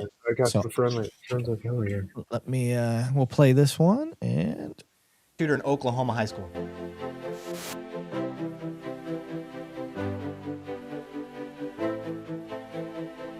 Principal sees the gun, dive bombs at the bad guy. Like most active shooters, they're pussies and don't want actual resistance. So what you don't know is he's been shot in the leg. The principal? Principal, yeah. He got shot in the leg in that initial Lucky he didn't rush. get shot in the head. Yeah. That's pretty much the end of that one. But I want to kind of discuss I'll wait for the screen to go back. One, guys, this is a testament to the way that I've been trained anyway, is that if you go and you don't hesitate and you go to the threat, you are more than likely, this is for police, I don't expect civilians to do this, you're more than likely going to stop the threat. Or have a massive impact on it, on the trajectory of everything. And without a doubt, this is one of the most heroic things I've ever seen. I don't know what civilian awards the president is allowed to give, whatever highest honors they can give. This guy deserves it. I do know that his high school students voted him prom king a couple days ago at their prom, and he showed up. So kudos to this guy. I'm in awe of the heroism of this guy, and police are minutes away when seconds count, and this guy was Johnny on the spot, helped save everything. So I love it. Police were 45 minutes away when seconds counted, and most of that time was spent waiting in the hallway. Yeah, Uvalde. Yeah, that's another one. Yeah. That one pisses me off too. Yeah, I'm waiting for that whole thing to be released because as soon as it is, we're gonna go off on that one. So, yeah, I'm with you. It pisses me off, and I don't know enough about it. That's an isolated thing. I mean, that it doesn't usually unfold that way. But what kind of reputation did that? That's a stink. That's a Oh. stink that's hard to get rid of. It is, But because every time we talk about anything with a school, what's the first thing somebody brings up? Well, what about Uvalde? Well, okay, there's a lot of school things that we've stopped, but right. you got one black guy from a lot of school stuff, and it's gonna stick, Whoa, man. we just because we have one black guy doesn't mean anything. You motherfucker! Trey, you ain't got to take that, Studio, man. clip that. Trey, He said you ain't black got to guy. take that. Yeah, where are we at? We're gonna, 144? in post, when I edited this video together, you're definitely gonna say that, and he's gonna be offended. You're offended, right? Yeah. don't He's get offended. I don't get Bro, offended. that was perfect timing. Oh shit, too funny, Otto. And yeah, if you want a whole copy of this, like an easy way, I can send it to you. Oh, I'm just teasing. No, I mean, yeah, I share anybody that comes on the platform, I'll share the whole thing with you. You can put it on your platform too. So clip the shit out of it, brother. Especially if you make us look dumb. I'm fine with that. Well, I mean, that's what people want. Everybody wants the train wreck, right? Yeah. Which, I always used to laugh because people would accuse me of wanting to be arrested. That shit sucks. Yeah. There's nothing. I have no interest in being arrested. I'm out here trying to tell jokes. Yeah. If I happen to be arrested, that's unfortunate. Yeah. But I shouldn't be. And Right. there should be no reason that what are they going to arrest me for, I would say. And they're Yeah. like, oh, well, you have this language on your sign. Okay, well, is it more of a problem with the police, or is it a problem I have with the citizens? I don't know. I know that oftentimes the citizens will call the police, and then the police will show up feeling that they have to do something. Right. And I don't know what that's about. It's like a pit bull with a piece of meat. Yeah. Oh, no, not a piece of meat. With a ball, right? If you throw the ball, they have to have it. I would It's also argue they don't because even of the have to make whole contact idea. with you. Go ahead, Trey. It's because I think also because of the whole idea that we work for you. People think that means we can do whatever you say, and it's like, but that's not how it works. But to add to your point, I think that's part of the reason why. But you What was also work for me. No, Right. 100%, 100%. Right. Yeah. And Otto, I've given I don't want to call it classes, but I've said, listen, this is how I would handle every single call that happens with a First Amendment audit style thing where people they're upset because you're out there filming and got a sign. I tell them, I never make contact with that person. I go out, I'll observe it myself. If I don't see anything, I'll go make contact with the complainant. Hey, what was he doing? Did he break a law? What was the law you saw him break? Or what do you think he broke?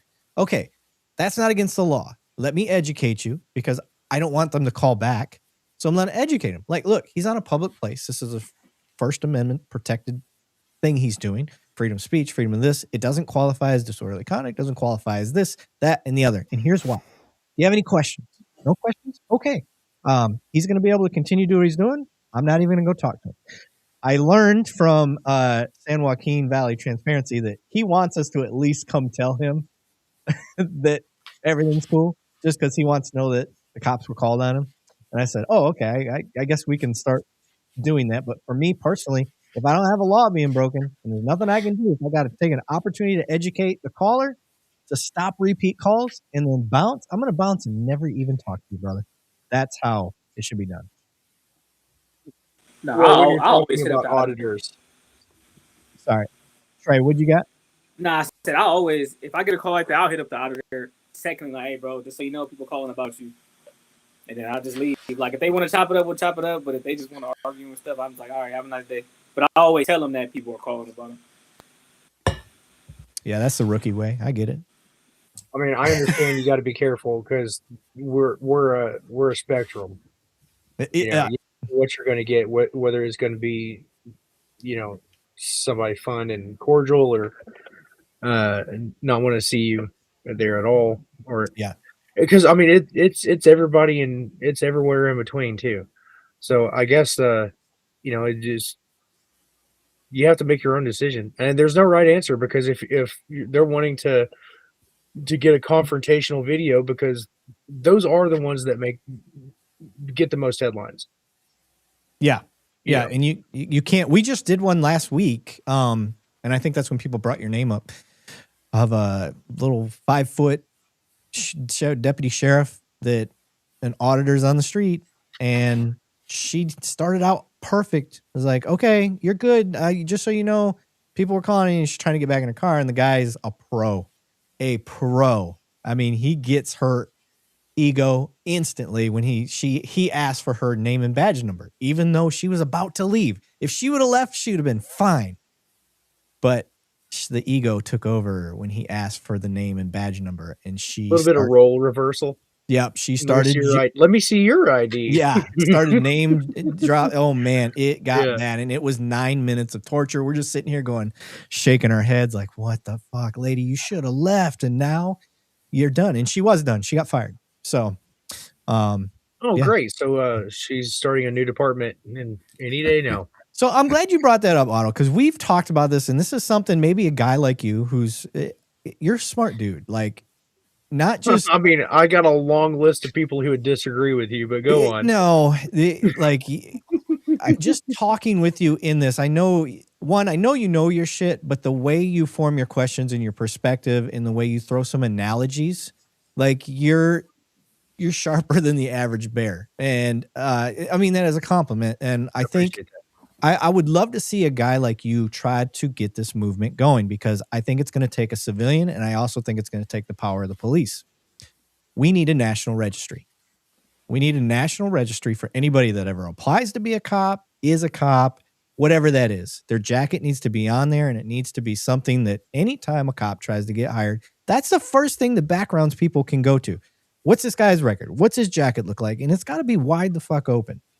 And that way we can stop these freaking travelers or whatever, wanderers, whatever you want to call them, when they get fired. I'm sorry, in public law enforcement, you getting fired is a big deal. Now, is there political moves where people get fired because, I mean, Banning will tell you, because I think he's seen a lot of this more where he's at, but there's guys that get, railroaded at their department because there's some political move and they get fired through politics. Are you saying that even police would abuse a system that is supposed to have safeguards to prevent abuse?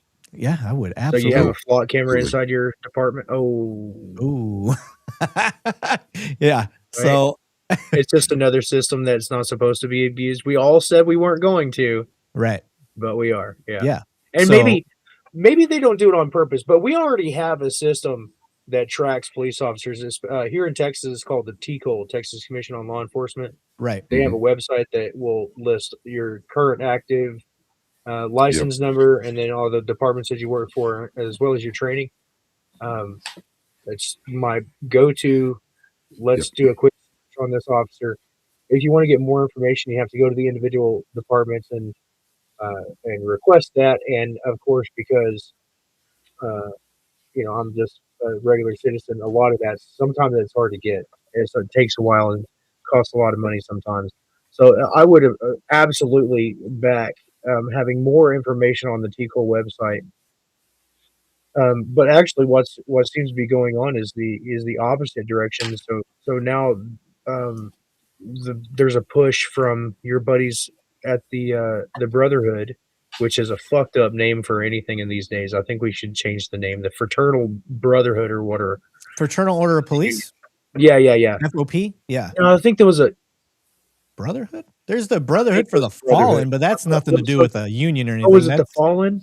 Yeah, that's just for officers that die in duty. Maybe I got the two things together. Yeah, I think you're thinking of the Fraternal Order of Police. That's a union. That's a big that union. one then. Yeah. I think I got them switched up, and I apologize for that. Oh, you're fine. I know you didn't mean anything bad by it, brother. No, dead cops are fine with me. Oh, that's shit. Wrong. That's wrong. Well, they've never violated my rights. Too dark. No, too dark. Too far? Okay. Too dark. Okay. I was just filling out the room. I'll lighten it up. Tough crowd. Too dark. What, we got a bunch of cops in the room or something? I know, right? Trey got all serious. I'm sorry. I'm messing with you. Anyway, so we have the ability to look it up. It's just a lot of times I've noticed that the whoever's taking the applications doesn't actually look it up. They just they don't check these references for factual basis. We've actually just in the last couple of months had a police officer who was a piece of shit in the last department, beat up a blind guy, made a cripple piss himself, and then I think he was forced out of the one department and then quickly got a job at another, and they hired him twice, two separate departments, two bad cops that I've had a pretty substantial history tracking their bad behavior. Quit one department and immediately got hired in another, and neither one of those departments did any investigation into their background, at least not any meaningful investigation into their background before hiring them. And then some jackass, this guy, as through my team, was able to find that they lied on their application. So they were, well, actually one of them still got hired because he passed a polygraph. And if I can't use a polygraph in court, then I don't know what you guys are still using it for part of your hiring thing. I 100% agree. I think that shit is so stupid. Yeah. It's so stupid because if I don't believe that I'm telling a lie, so you're just weeding out the people with a conscience. The George Costanza. It's not a lie. Yeah. You believe it. It's not a lie if you believe it. And that thing detests not whether or not you're telling the truth, it tests body metrics on whether or not you're stressed or whatever, your current stress level or something like that. And it's not even accurate at that. So I don't know why they did that, but they hired. So one police officer got fired, but one is still on the job, and he's going to continue being on the job. And, nepotism abound, but there's nothing I can do about it. Not that I even really want to, because I'm not here to make any changes. I'm here to bring out that changes need to be made. I don't want to get into the weeds of what we should do about things. Yeah. Because of what I like doing is pointing out the fact that something needs to be done and then leaving it to people smarter than I. Yes. To come up with the solutions. Because I'm too involved in it. You're too involved in it, and we should just stay out of it. I love that. Well, I mean, we're not going to because it involves us, and we're going to have opinions, and we're going to vote our conscience. Yep. But somebody needs to do something, and I don't know what the answer is. Yeah. I do want to clarify, because Kingslayer paid $5 to make me clarify. He said that cop from last week did not get fired. I sent you the video of the sheriff saying she's back on the street. Okay. Oh, good. And good, fantastic. Yeah. So, well, that's fine for me because that means eventually we're going to have more content. We can even tell you where that department was at. Yeah. So if you don't want auditors to exist, stop giving us content. Yeah. Well, and it's because, like I said, the angry confrontations are what everybody wants to see. They want to see the train wreck. They want to see somebody else get arrested. Okay. So if you want us to stop existing, then just stop giving us the negative content. Be nice. Be decent human beings. Okay. And that would be fine with me. I would rather do something different. I don't know, but I don't even know what I would do at this point because I've been at it for 10 years and I didn't think that this was ever going to be a thing. I thought that I was going to tell a few jokes and make fun of my local department, and that this would be like a 6-month thing. And I didn't even know if I expected to get anything out of it. I just wanted to point out that they were being pricks, Yeah. And then the next thing they were sending code enforcement to my house and measuring my grass and pulling my permits for my chicken coop. And the tax assessor came out and upped my taxes. And, that was my chicken coop was apparently worth $10,000. And I was like, bro, if you'll buy it, right, I'll load it up and bring you another one. I'll make another one next week if you think it's worth that much. Anyway, so you start getting peppered, and a lot of people don't say anything because they already kind of know that's a possibility. They don't know what they're going to do, but that's always what it is. Most people don't want to complain about the police because they don't want continued more increased harassment. So we need a way for the people to complain and it actually go somewhere. We need citizen oversight. Yes, I was You just know, about and- to say, and- like a citizen oversight committee. Yeah, hey, look, your departments, that Dallas, Fort Worth, big Austin, fucking great. You guys could probably hire somebody to watch random videos, random body cams. But small But if departments, YouTube, yeah, they can't do that. no. But if YouTube is any indication, I guarantee you that the citizens will volunteer their time, to review Yeah. these. But then you get into some things about, well, if this is an ongoing case or something, I can't have people in the town seeing the body cam and some, unredacted stuff. Right. So what do you do then? I guess you can run it through FLOT camera system. I mean, you can know. always, like, again, I'm at a bigger city and we do have an oversight committee and all those things exist. And it's great. I really love where I'm at because I see all this cool stuff, but then I see small department, like where you're at, like where you're facing the shit that you're facing. I'm just like, how the fuck does this happen? Lucky if we have body cams at some of these. Yeah, there's still, I think they said like 92, 95, somewhere in there % of departments have, oh, you turned blurry. Oh, I gotta. There you go. Yeah. They have a, oh shit, he went right the fuck off. There it is. But they have, fuck, I lost my train of thought. Oh, they have body cams, 92 to like 96%. But there's still, you tell me there's 5% out there that still don't have body cams? Right. There's that was more than I thought. That there's a couple agencies out here.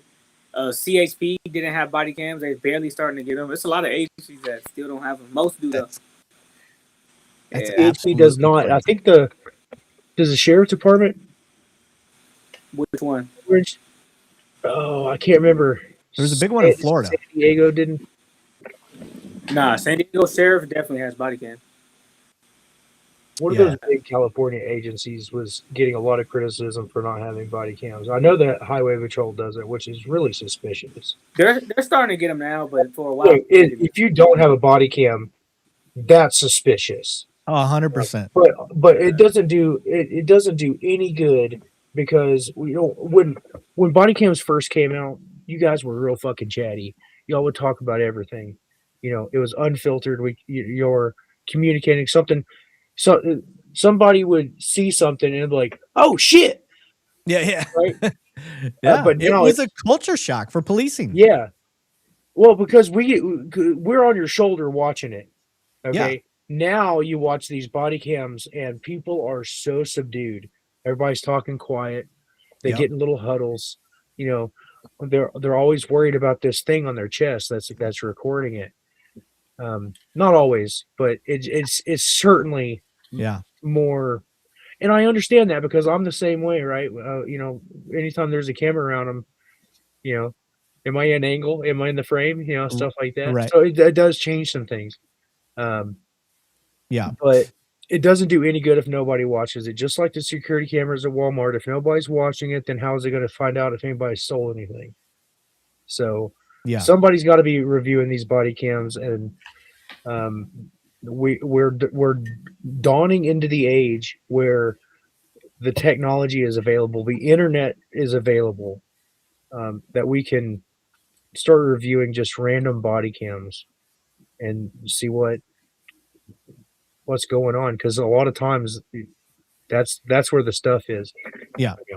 I want It to shouldn't be that damn difficult. I request body cams, and sometimes it'll be $100 trying to get that. And that sucks. That's crazy. That's crazy. So I want to, somebody had brought up about how, it's either bad cops make great content or good cops make boring content. And then there's stuff that kind of falls in between. And that's the one I want to show you right here, Otto, because I want to get your perspective on this. As soon as it decides to pop up. There we go. So you can see the title here, Dad Calls Cops on 7-year-old Autistic Son. You would think that that's a bullshit title, but that's for real. So let's see. Man calls the cops on his 7-year-old son. 7-year-old autistic son. He goes off on his tantrums. And 7 years old. You can't handle a 7-year-old? Yeah, well, he tends to calm down. He smashes his room. And this is a completely inappropriate call for police. He's 7 years old. We have an entire town here to protect. You're calling 3 police officers here. I'm called for it. You called 911 for a 7-year-old. Two other times. Okay. Nobody's been upset like you are. Well, we're approaching where we charge you with false signs in the police. This is completely inappropriate. He's 7 years old. This is not what the police are for. Okay. If you are incapable of handling a 7-year-old, we're going to get CYS involved because you clearly need parent classes. You understand? No, That's the state that we're at. special circumstances. He's 7. He's got How old are you? He has How old are you?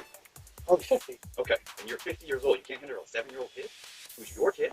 Do you not see how this is completely wrong? By force, I can. Well, then that's what you should do. He's 7 years old. It's about this tall. It's completely inappropriate. If you at 50 can't figure that out, I don't know what to tell you. Right. But I'm telling you right now, you do this again, we're going to charge you. You guys can believe that. Completely inappropriate. Thanks for your help.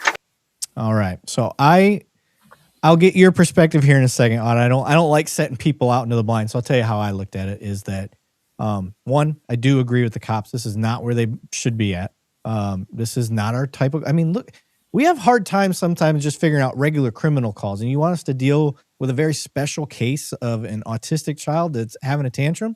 Call your parents, call your neighbor, call your friends, call your family, ask ChatGPT before you call us. Like, why? Like, all we're going to do is, one, teach your kid that you can't trust your dad because he's going to call the cops on you.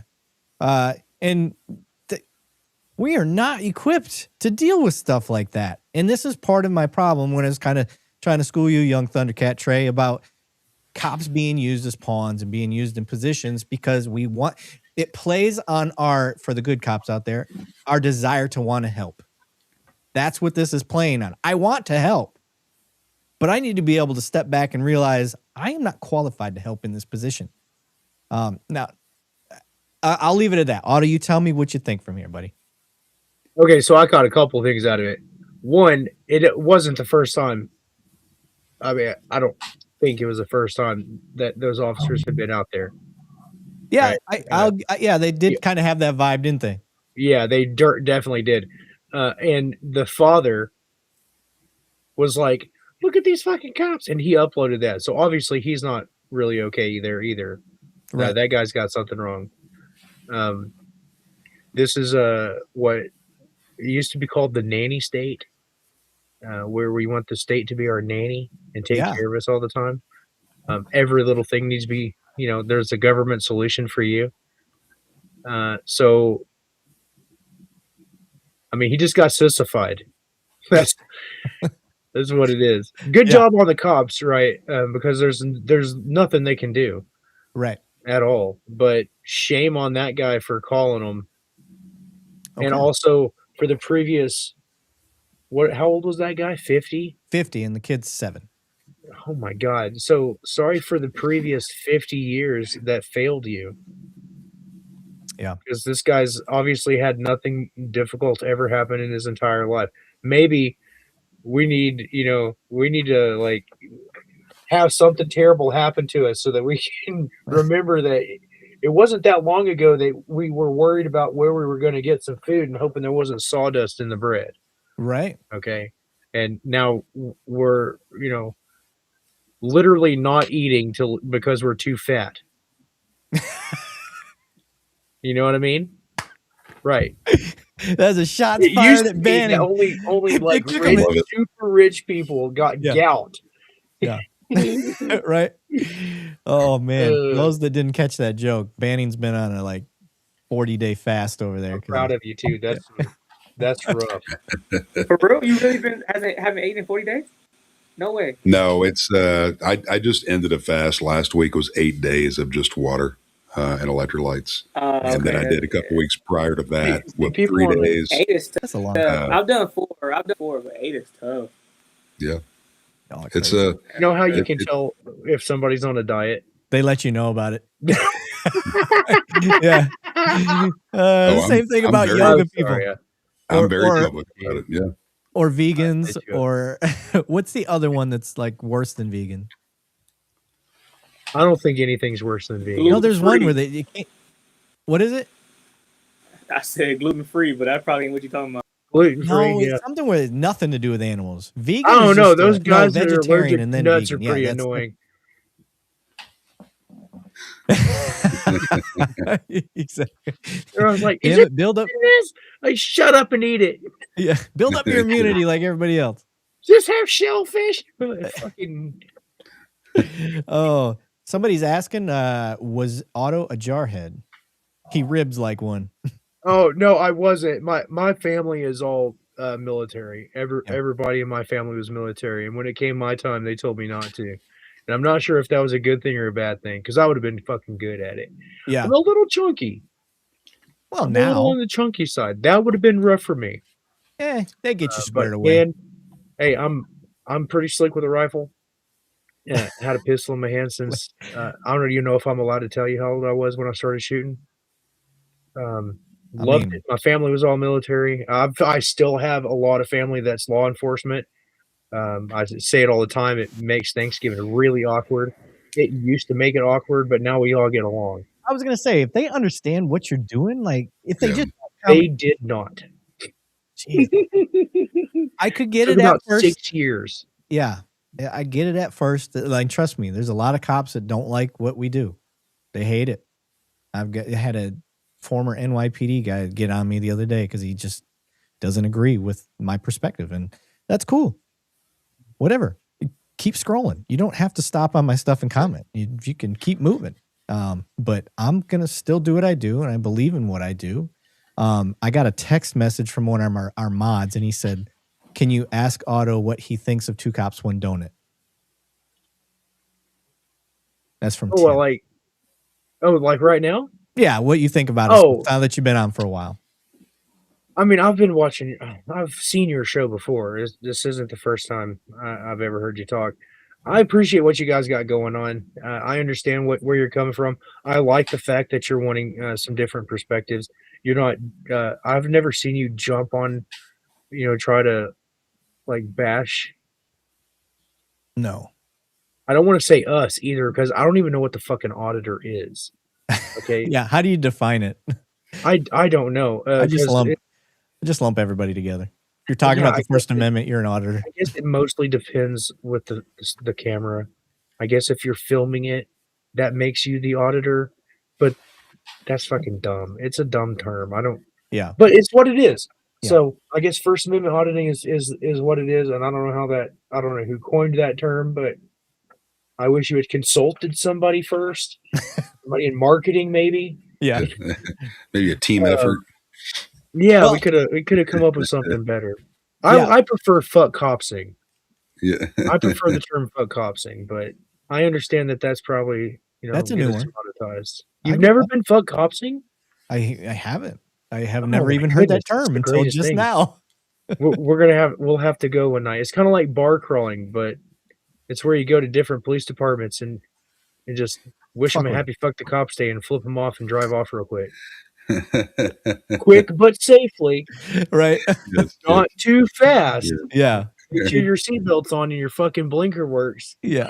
What's that one charge that they have in certain states? They don't have it here, but something about excessive acceleration or something like that. Yeah, demonstration. Well, it used to be called exhibition of acceleration until 2005. Sorry, I've got stupid knowledge in my head. No, that's still a thing over here. Yeah, I figured California to have that. You guys got all the dumb rules. They got a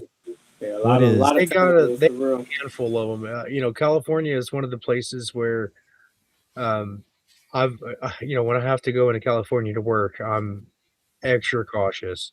One, because I know that you guys actually have a higher crime rate than we do. I mean, here in Texas, there's some areas that are pretty rough, but you've got a lot of population crammed in a very small town, very small land area for the population, and that changes the dynamic. And anytime you get a lot of people, crazy shit happens. Mm-hmm. Yeah, for sure. That's why I don't want nothing to do with it. I don't go there. All yours, Trey. You have the whole state, baby. I'm just gonna stay over here in Texas. I like Texas. It's funny though, because when I started doing this is a very fringe thing. There really wasn't a whole lot of people doing it, at least not that I was aware of. Right. And now it's quite popular. There's a whole new generation that has done this and started getting involved in it. But this is literally nothing new. The only thing that's changed with this is the platform in which we're, sending it out. We're able to send it out individually instead of through publications like the Time or Time magazine or the local newspaper. Because remember all those photos out of the 60s were taken by professional, I guess mostly professional reporters and stuff like that. And now there's all kinds of reporters. Everybody can be a reporter now. It's the Then Oprah with no Winfrey barrier of to entry. self-proclaimed reporters. Right. So you were, man, I've been wanting to touch on it. You were talking about how there's a difference between like my style, and then you get the confrontational people. Yeah. God, I can't stand them. They drive me insane. Yeah, you don't know what the catalyst was that has brought somebody into this. Right. And the thing that I hear a lot is, you're just a criminal.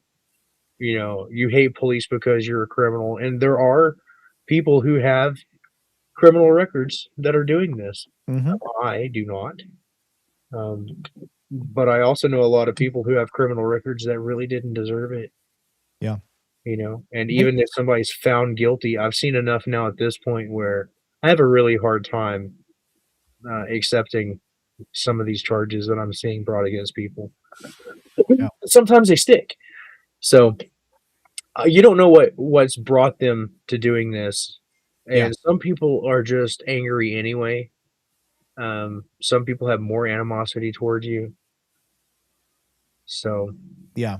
And I guess everybody has their own different style, but the same thing goes with everything else.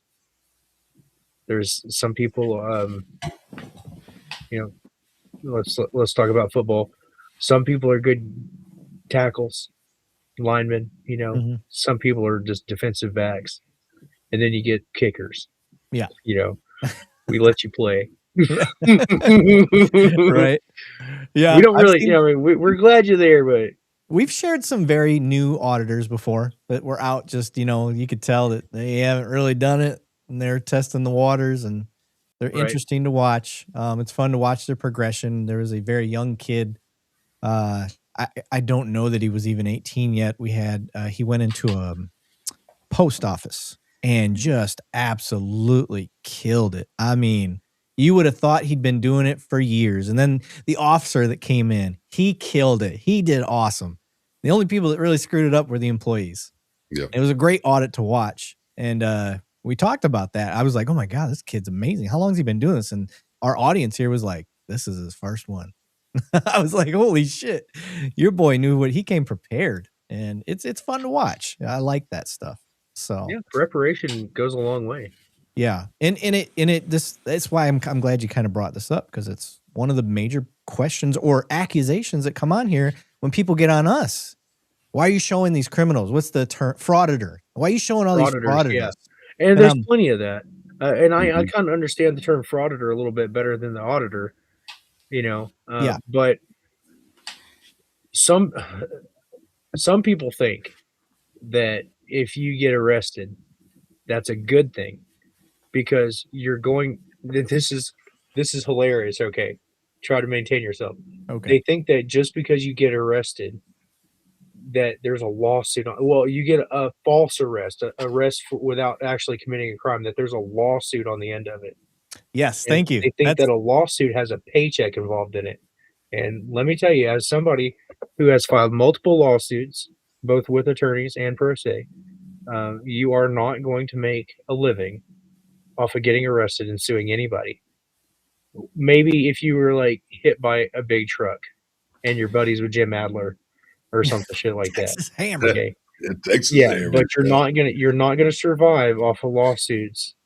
One, because they're unpredictable, and there is no business model on earth where the level of unpredictability would be acceptable. Yeah. Two, the amount of financial investment that you're going to have to put into this is something that no business model would allow.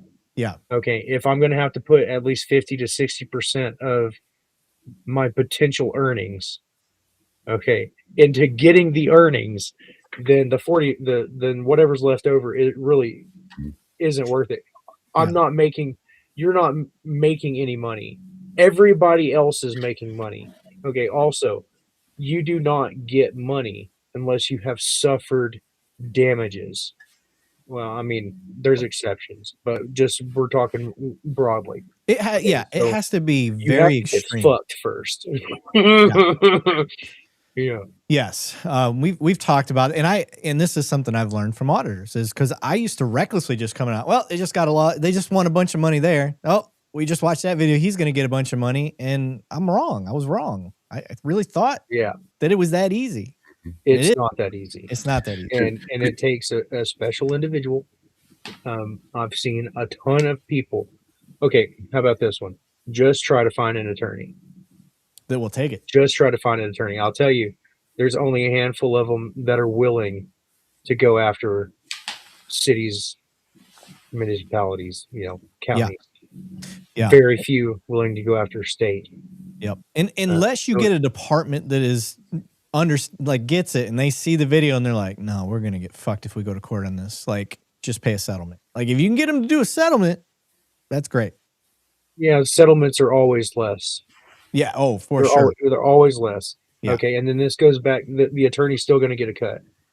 Mm-hmm. Okay. Yep. So if we're talking coming at this from businessmen's perspective, this is a fucking terrible way to make money. Oh, also, there's a high likelihood that all your equipment is going to be destroyed. Also, there's a high likelihood that all your equipment is going to be locked into a fucking cabinet for at least 2 years. Okay. So there's no business. Okay. You're not making any money. You're going to have to buy a new cell phone. You're going to have to change. Well, you might be able to get your phone number back.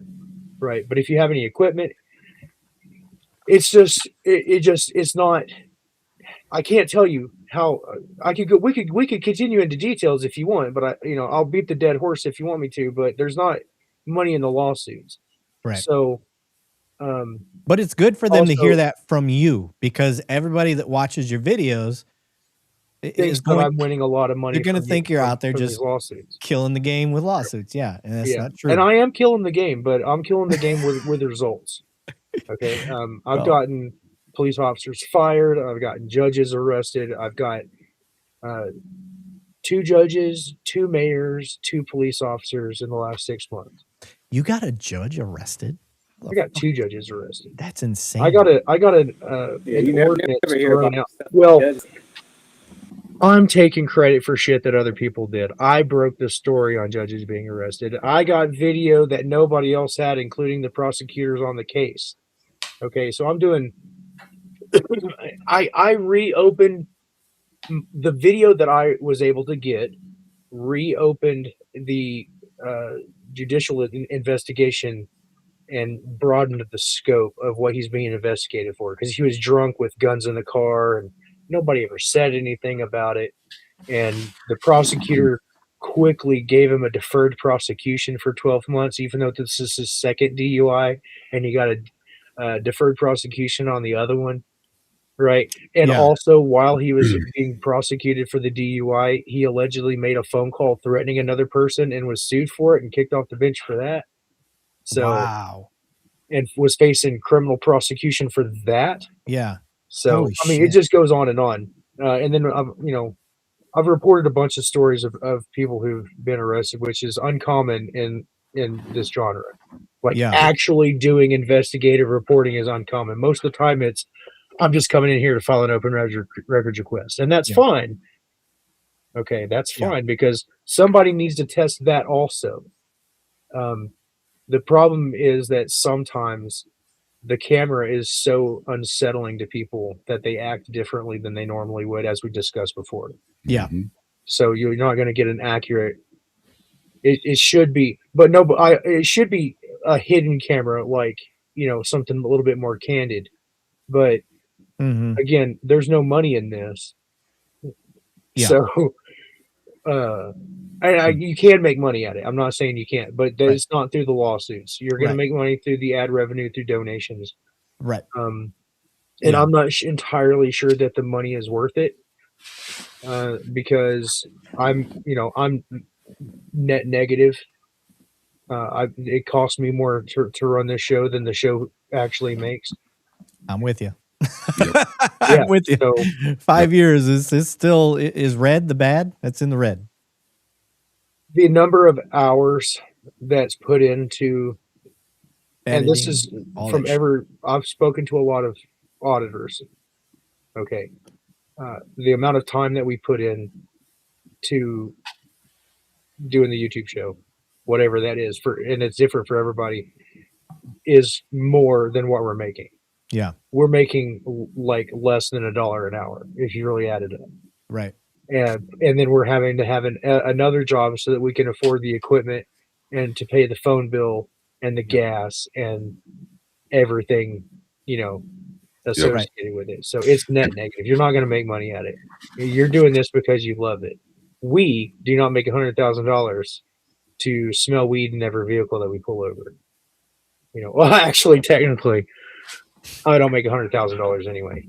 But if I did make $100,000, I would for 100% sure smell weed in every single vehicle. Gotcha. I can do that for you. If you guys are hiring, let me know. Do you We have are. a physical requirement? Yes, we do. Oh, fuck. Listen, brother, Otto, if I can give you Hey, but I'm damn near 300 pounds. I mean, let me give you some can get 2 for encouragement. 1. I think we need you around as long as we can have you. I think we need to get you fit and in shape. I think you could be a beast. Just got to get you going down the right fitness path. I just changed my pronouns to they, them actually last week. Not because I'm trans or anything, because I think I've eaten myself into plural at this point. We got to get this guy doing some stand-up. I love it. I'm fasting, too. I haven't eaten in almost fucking 45 minutes. It's 2.5 hours? I got to go. I was wondering why this. his head kept dipping out of the camera. I was wondering what he was doing. Fucking, I got some lemon pound cake in this bitch somewhere. Now we know. And that's fucking retarded too. Right. What? You can't tell me that it's 1%. Okay, because what are we talking about? Afro Man. Afro Man, yeah. Okay. Every one of those officers was retarded. Oh my god! And then they took their complaint to an attorney who was also retarded. So it can't be 1% because everybody in the room thought it was amazing. I can't believe the courts took it. I'm sorry. Did I say that? Did I use the hard R? Well, for everybody watching has to understand that what he's referring to. My ginger over there. Oh, I mean ginger. My ginger. I'm sorry. I'm trying to change. I was born in the 80s. Yeah, well, I was going to say you're referring to an old man. 80s terminology, which has, the negative of that word today is not what we were grown up with. It's not saying, it doesn't mention mental anything like that. It just means, probably because I was called it the most in my family while growing up. So. And probably in the Marine Corps. A little bit. I just eat another crayon and go on. Right. You got to be retarded a little bit. Yeah. It's not it shouldn't be a negative thing. I understand that. That's a harsh word. I apologize for coming on your show and. You're fine, brother. You're fine. I do want to say that's telling jokes on the side of the road, often to the faces of the people who the jokes are about, whether or not they like it or not, because sometimes you guys deserve it. And I can't tell on this right now, just like you guys say, I don't know who you are. I don't know what you're capable of. So I'm just going to assume that you're a piece of shit, just like the rest of them that I met. And it's up to you to prove me wrong. Fair enough. And if you don't like being treated like that, then stop treating us like that. Yeah. But it's part of my shtick. So that's a fair perspective. For a while until I come up with another one. Yeah. But I'll give you one of these, Yeah, that's fair. I think that's fair as long as, to me, it's always about people being open-minded to changing that opinion. And I think that's what makes it different for me. And that's kind of what you're saying. So that's why I'm saying I think that's a fair opinion. Right. Yeah, agree. Go ahead, Banning. What'd you have? I was just going to, I've got one question for you. And first, I'm going to start with a statement. First of all, your truthfulness coming out and talking about, and I hate to use the terminology auditor because I don't think that's a great name for what y'all are doing out there. Thank you for being honest in reference to the YouTube and going out and in reference to the monetary of what it does or does not come in. A lot of people need to hear that because I get jokes on LinkedIn. I'm not a big Facebook guy or Instagram guy. I do LinkedIn and I get jokes after these shows for the next week till our next show. I'll get a lot of jokes saying, "Hey, Banning, man, these guys must be killing it out there. I'm going to retire as a cop and I'm going to go out and be an auditor and rake in all this money." And it's a joke going back and forth. Oh, cool. Let me know how it goes. It's your fucking life. You do what you want to go do what you want to do, dude. If, wearing the badge is that. But the second thing is I've only watched one video in your deal when Erik told me you're coming on, and I'm not a huge YouTube guy. I try to go in there and, people send me videos. But what I'm getting at is I watched one video and you just brought it up, and that's in reference to that county sheriff being hooked up for DWI.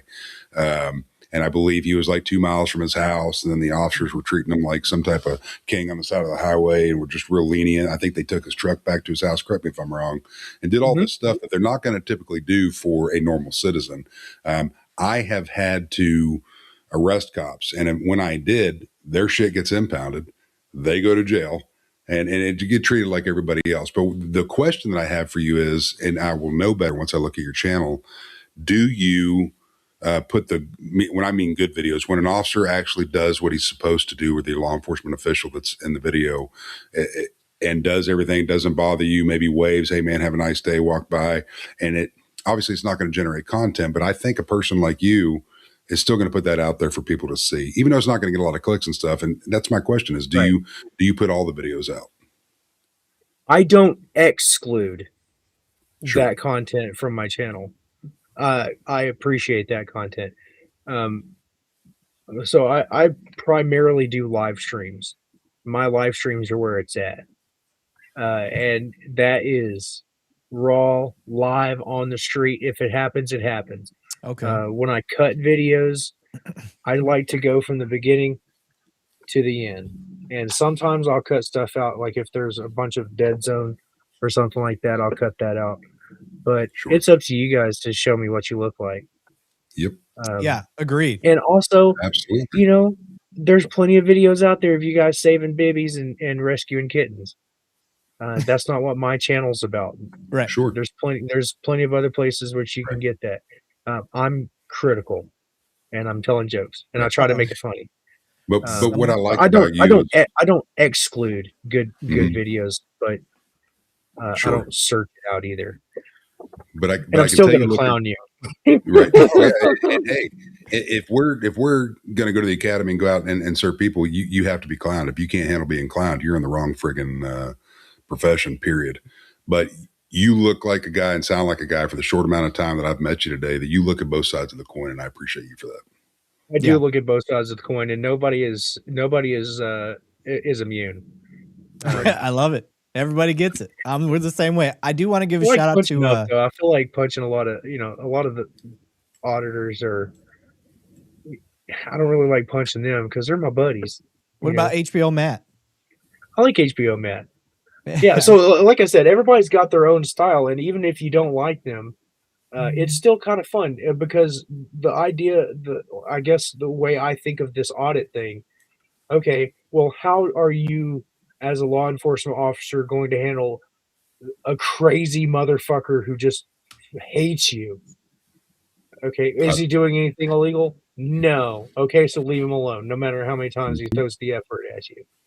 Right? Because if it's, I don't know. I mean, that's up to you guys, I guess. It's if it's all about creating content and clicks and views, then that's one way to do it. Yeah, sure. And if it sucks, then it will die on the vine. Yeah. And I don't care if they listen, it's a poor argument that they do it for the clicks and the views. I don't care because it's doing something that helps. It helps improve law enforcement. Whether you want to look at it as doing that or not, I promise you it helps improve law enforcement because when you make them look stupid and they make themselves look stupid, something's going to get to that department. There's going to be people out there that bitch and complain and be like, why are you letting our cops be this dumb?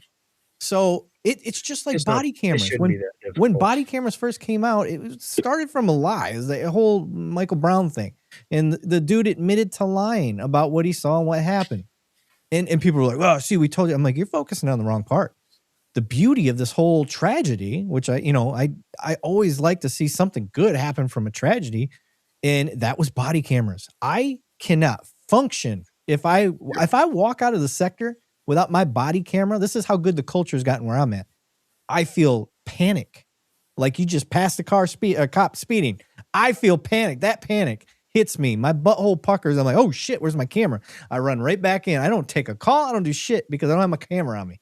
That's a good thing. And that's how you should look at that. Not that dude lied about what the cop did and all the shit that happened. Yeah, that was bad. I'm sorry all that went down, but it's no different than looking at an auditor and saying, well, he's an ass, the asshole ones. Okay, cool. Yeah, I don't agree with the way this guy's doing it, but he is causing change.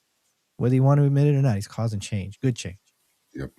Just a different way. That's all. Yeah. Yeah. And I tell people all the time, like, there's auditors I can't stand. There's one in New York. There's auditors I can't stand. He just runs his mouth the whole time and he just talks shit to everybody. I mean, he doesn't just audit cops. He audits anybody that walks down the sidewalk.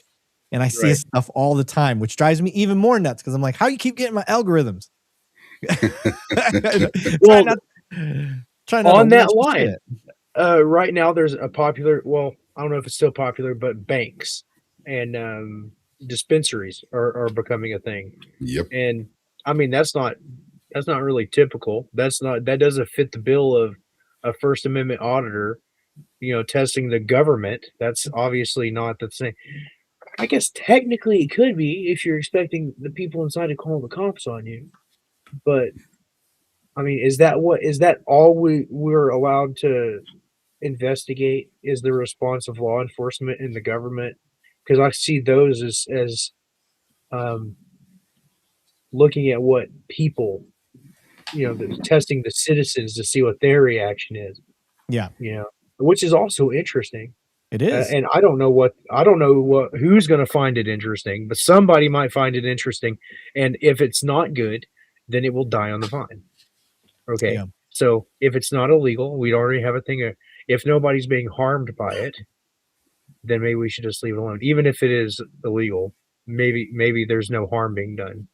Right. Yeah. So that's how I look at things. I see HBO, Matt, just came through the chat. Yes. This is another example of the difference between auditors, right?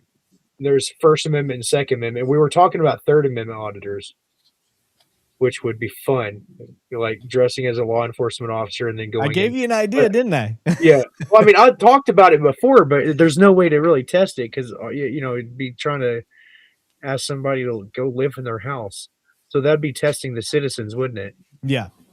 Right. And every single citizen would immediately be like, no, you're not coming in here because that one's obvious. Right. But it wasn't obvious at the time that it was written, was it? Right. If it was obvious, then they wouldn't have had to write it down. Shit, we still can't get the Second Amendment right. I'm telling you, dude, and we're just pecking away at it. I know. So on that note, HBO Matt would be a good one for you guys because he does Second Amendment gun content. Oh, I love he's that. A Second Amendment guy. Beautiful.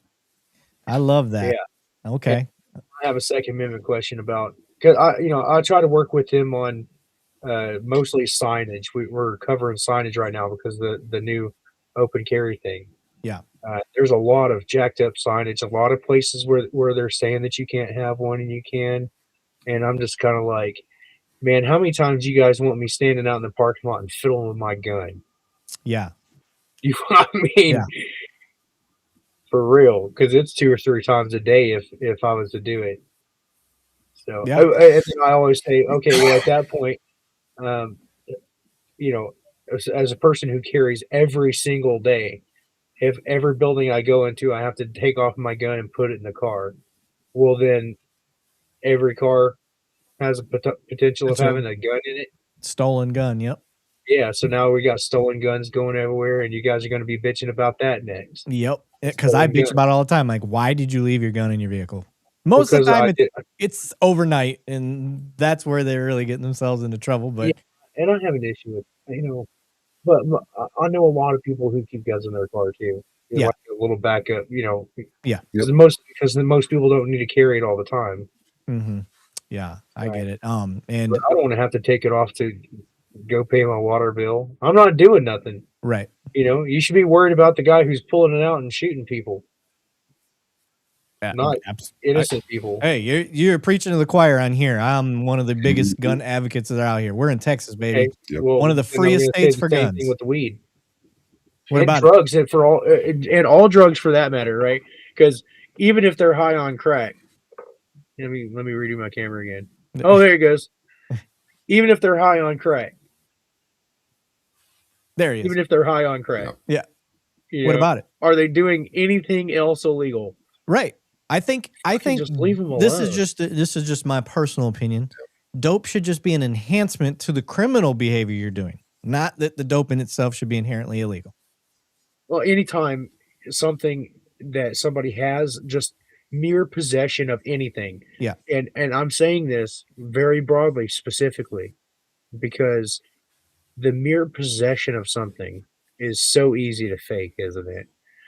Like, you could just drop that in somebody else's vehicle and then just like, hey, police, this guy's got something terrible in his vehicle, and then they're gone. And there's no fighting it because it's like you have it. It's been proven to happen before. So you can't argue it. As a cop, me as a cop, I can't argue what you just said because it's happened. It's been proven to happen. So I mean, maybe not from you guys. No. Definitely from you guys also. Okay. Definitely from you guys also. But anybody. Yeah. Anywhere. So anytime that there's just the mere possession of whatever it is, I feel like I should be opposed to it. And of course there's circumstances where, that doesn't necessarily apply, but yeah, it's just very scary. Yeah. I don't want to throwing something in my window. Yeah. I don't know. Like I said, I obviously we're not the ones that made the rule. We're not the ones that made that law. Looks like there's some good movement going. I think Joe Rogan just got something with psychedelics passed executive order. He did. It was just yesterday or day before, or was it Friday? Literally It was on TV signing with the president to get psychedelics approved. I was like, what the fuck is happening that Joe Rogan is now in the White House? But you still can't smoke hemp or whatever it is. Yeah, you can't have certain strands of weed. Crazy. Certain strands of weed. That's a good way to put it. Yeah. Yeah, certain strands. Yeah, but you can go across the border to Oklahoma. Yeah. And as long as you have the government permission, you're good. Yeah. Right. Yep. I got glaucoma and a backache. And then the argument's going to be, well, my back hurts from carrying this government on my back my whole life. That's what it is. Oh shit. I do want to show a video that Matt and I kind of collaborated on. He was supposed to be here tonight, but I think him and his wife and him, I think that's right. He and his wife. They had their anniversary yesterday, so I think they're still in the afterglow of that. So he really wanted electrolytes, buddy. Yeah, he really wanted to be on here with you. But we did do a little collab video. So I'm gonna share that. I want to make sure we get this one in here before we end. We don't usually go over 3 hours, so here we go. Cop punches a handcuffed female.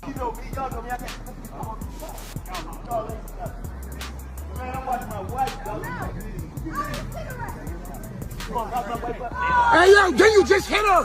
Then you just fucking hit her. It's on camera. Don't worry about it, bro. It's on camera, bro. Bro, it's on camera, bro. So I'm going to pause it real quick. I'm going to let me and Matt talk on this video so you guys can kind of hear what our little breakdown was. But I just want to point out right away that was a husband that was in cuffs watching his wife get hit. So, but I'm going to play this all the way through. Me and Matt made this video together just in case he couldn't be on today. So that's kind of part of it. Hey, I'm Sergeant Erik Lavigne from Two Cops, One Donut, and I got with me Detective Matt Thornton. Buddy, we just watched this video together. Let's break it down. All right, I'll tell you from a use of force side, what I see here is I see they've got a handcuffed female. They're escorting her out. She drops her body weight. It does look like she reaches over to try to bite one of the officers, but then they stand her back up. What do you see from there? I see at that point, it was when she drops the weight, they had a chance right there to create space if they wanted to. And then she stands back up, and then you see what you see, which is repugnant. Yeah, I agree. I think that are there times that you can punch somebody that's handcuffed? Yes. But I always argue you'll know it when you see it, if it's justified. And it's not justified here, in my opinion. No, this seemed like the timing of it was after the fact. So this seemed like a punishment. He was upset. He was mad at her. So I'm going to punish you. I'm going to crack you. Yeah. And then the other side that we're not even considering is the other man that's handcuffed. That's her husband. He had to watch that. I could imagine the escalation that causes from both sides. If there's an opportunity to create space, this is how I would have handled it. How can we do things better? Create space, let her fall on the ground. If that's what she's trying to do, or she's trying to bite you. But once you got her stood back up and you started going, it's over. And you always got to look at what a judge or a jury might see. This is a female. You're bigger than. She's cuffed. You got to be able to control your suspect. And I don't agree with what was done here. And I'm curious to see what the outcome's going to be. Me too. It should be interesting. And as we like to say on Two Cops, One Donut, to our officers that do bad, you need to do better. Yes, do better, period. All right. So, okay, stop sharing. Good. Yeah, saw that one. I think it came out of Pittsburgh, if we're not mistaken on what the comment section said on that video when we got it. But Banning's mad. I can see him already. He's pissed off at that one. I could see your reaction. Yeah. So again, one of the things we like to do on here, Otto, we'll show good stuff, but we'll show bad stuff and we'll call it out. You know that. You've seen a couple of what we've done now. I try to keep it pretty balanced, and we haven't had one to really judge yet other than your own video. This was bad. I think, and I just put another video out. When they're handcuffed, they're a totally different class of people. Their safety and security rely on you. And if you, as two grown men, can't handle a female that's already cuffed and you're taking her in, you got to resort to just a haymaker. Like, we're not doing the job right. We need to improve from that. Again, I will always leave the caveat there. Maybe there was something we didn't see, a different angle that we didn't catch. But I really find that hard to believe you're going to be able to show me something that justified what we just saw. What do you got, Banning? We don't have the time for what my opinion is. And I think Mr. Billfield already made a comment up there that Banning is going to invite him to the bar that I want to create in the future for. I don't think Otto knows about that bar. No, it's a bar in my mind that I'd like to create for piece of shit cops like that. Invite them in, give them a free drink, and let's put the video on the deal as the magnetic locks to the doors go down. And let's talk about what you did to the public, and let's figure it out right here and right now. So I'm not going to go in and get this friggin' video pulled from streaming devices, but sometimes the justice system is broken. It needs to be fixed in other Jesus measures. Christ, look at those fingers. I know, right? Holy shit. If you pull me over, please do not look for my weed. I'm retired. I am retired. You blow out your O-ring just with his pinky. A little bit of vigilante violence is okay. It just depends on who it is, right? He's not a cop anymore. He can say this stuff. When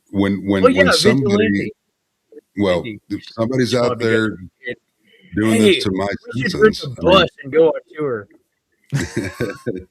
You too? I'll drive.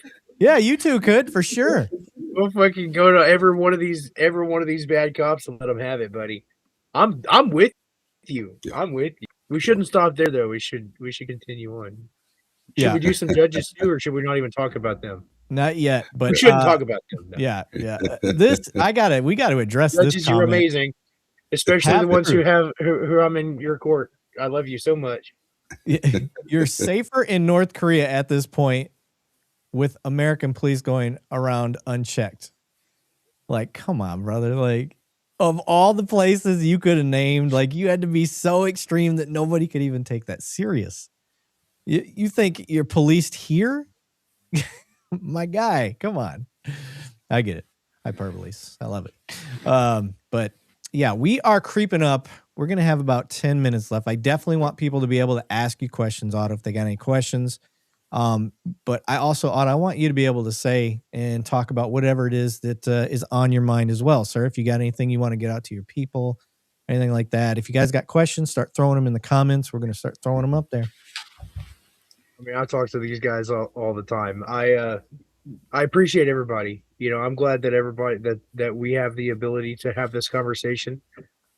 This is one of the benefits of technology, that we can have open conversation with people from across the country if we wanted to. I appreciate that we have anonymous commenting where people can say things even if they're a little bit far out there. I'm glad that we can say things that are a little bit far out there because some of these countries that are on this earth right now don't have that ability. Yep. And I'm glad that I have a reasonable expectation that I'm not going to have a black bag put over my head and thrown into a camp yet, right now, currently, today. Right. Okay, but it wasn't that long ago where some of my, where some certain individuals in this country would have been rounded up and put into camps. Okay, so these things, that's North Korea. Seems like it's far out there, but it's not. We're not that different. It could easily become here too, if we let it happen. Yes, and, I agree with that. People are actively trying to get us closer and closer there all the time. And if you want to see what works, let's look to other countries and see what they've got going on, and see if there's any correlation between us and them, and how we can, see what mistakes they made before we fall into them. And I would like to remind you that this country was founded because those countries were fucking it up. Yeah. So maybe let's not be more like the rest of the world and be the shining light on the hill that this country was set out to be, and a place where we don't execute people for stealing, a beer's worth of whatever the merchandise is. We've moved away from these ideas that perhaps extreme violence isn't the answer for everything. And when we can collectively look and see that something is wrong, we should be able to acknowledge that, have some justice in the matter, and then hopefully move on with without doing that some more. Yeah, we're just seeing like some death throes of some old culture that's going out, and we're older now. We're all becoming old men. Some of us a little more than others. I'm not going to name any names, okay? But some of us are a little, Yeah. That means that there's some young men that are going to be following behind us, and we need to. And now we are in a position where we fucking know better, okay? So let's reach back and grab these men by the hand and guide them into a better path, so that they don't fall into the same pit and have to do the same shit that we did or that our grandparents had to deal with.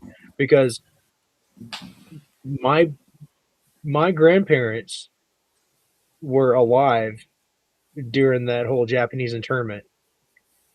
Okay, and that's just one of the blights that on this country that happened at about that same time. Because that whole 100-year period was just fucked up. Yeah. Okay, and then you go into the 70s. Anyway, we can go into that rabbit hole, but we're doing better, and it's because we've spent a lifetime learning and discussing and communicating with other people with differing of views, and we found somewhat of a median, and the pendulum will always swing one way and it'll always swing the other, and it's only as long as everybody is equally upset, then we'll be okay. Nobody should be completely happy, because if you're completely happy, then you're fucking me.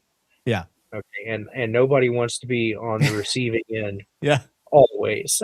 Okay. Yeah, some people do.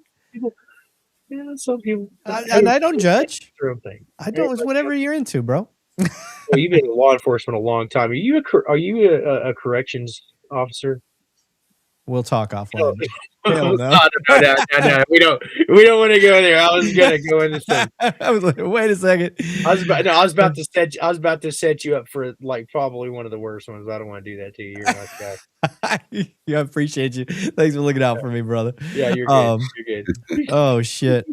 Looking at the comments, you got the Bearded Tim trying to get people to reach out to our Discord channel. Please do. We do have a channel there. A lot of times I've been trying to get our auditors and stuff like that, if they want to ever jump on and just do a session and a little Q&A, we would love to have you guys over there. It's always fun. But yeah, I do got to say, Otto, I knew it was going to be fun having you, because I knew you had a great sense of humor. just from watching your stuff. Appreciate you. Thank you. I think I can see the humor in it. I love self-deprecating things as far as being a cop.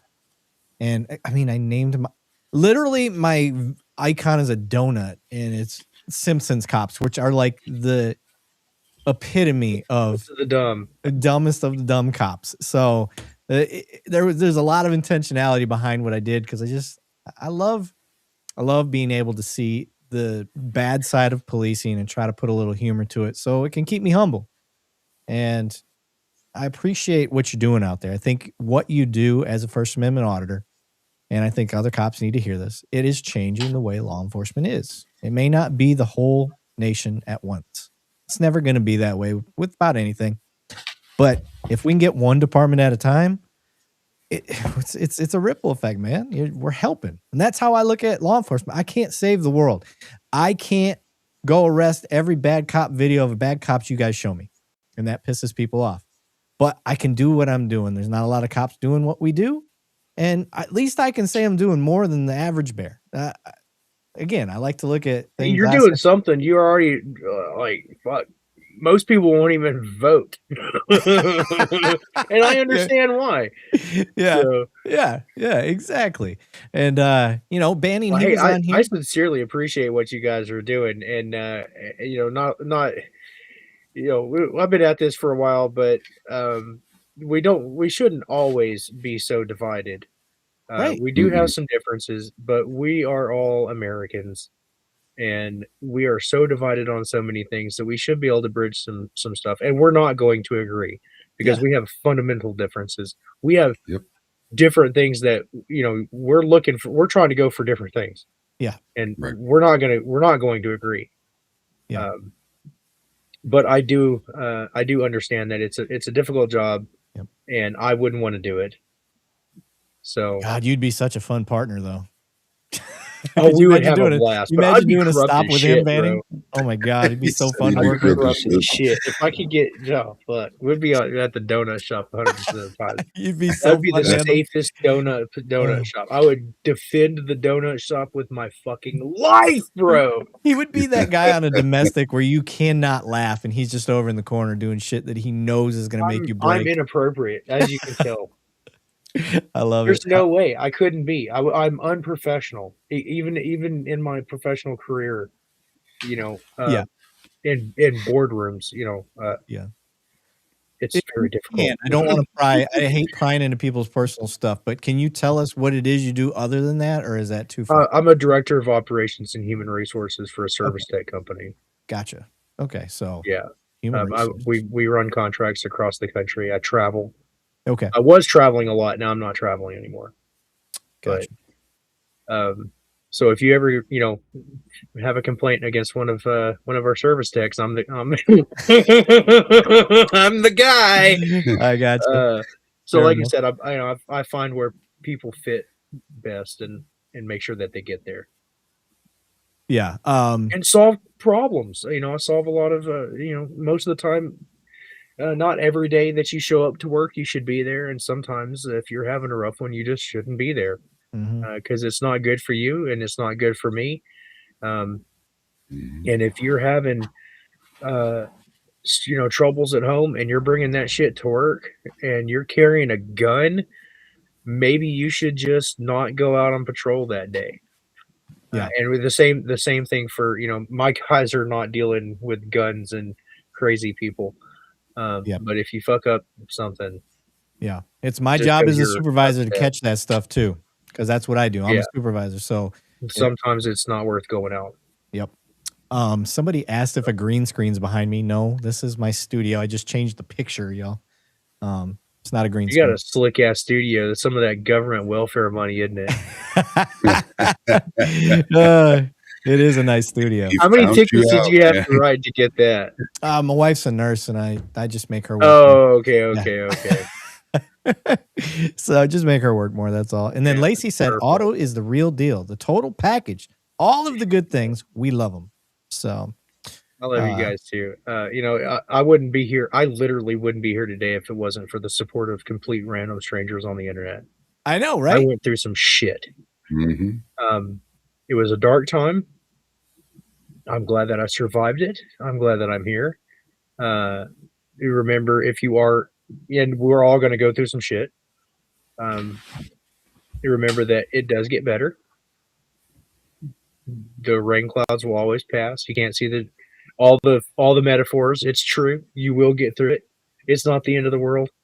As long as you just continue waking up every day, you'll get through it, and it'll be all right. I agree. I think mental health and all that stuff is 100%. very, Yep. very. And same thing with critical. everybody. So Yep, it's something that, and it goes across all spectrums. Cops, you need to understand that you see a lot of traumas. I guarantee you have some Yep. form of PTSD. you guys are fucked up, and I Yep. understand that. Yep. And it's hard for cops to admit, well, I haven't seen anything bad. Trust me, you're fucked up. I mean, we watched a video.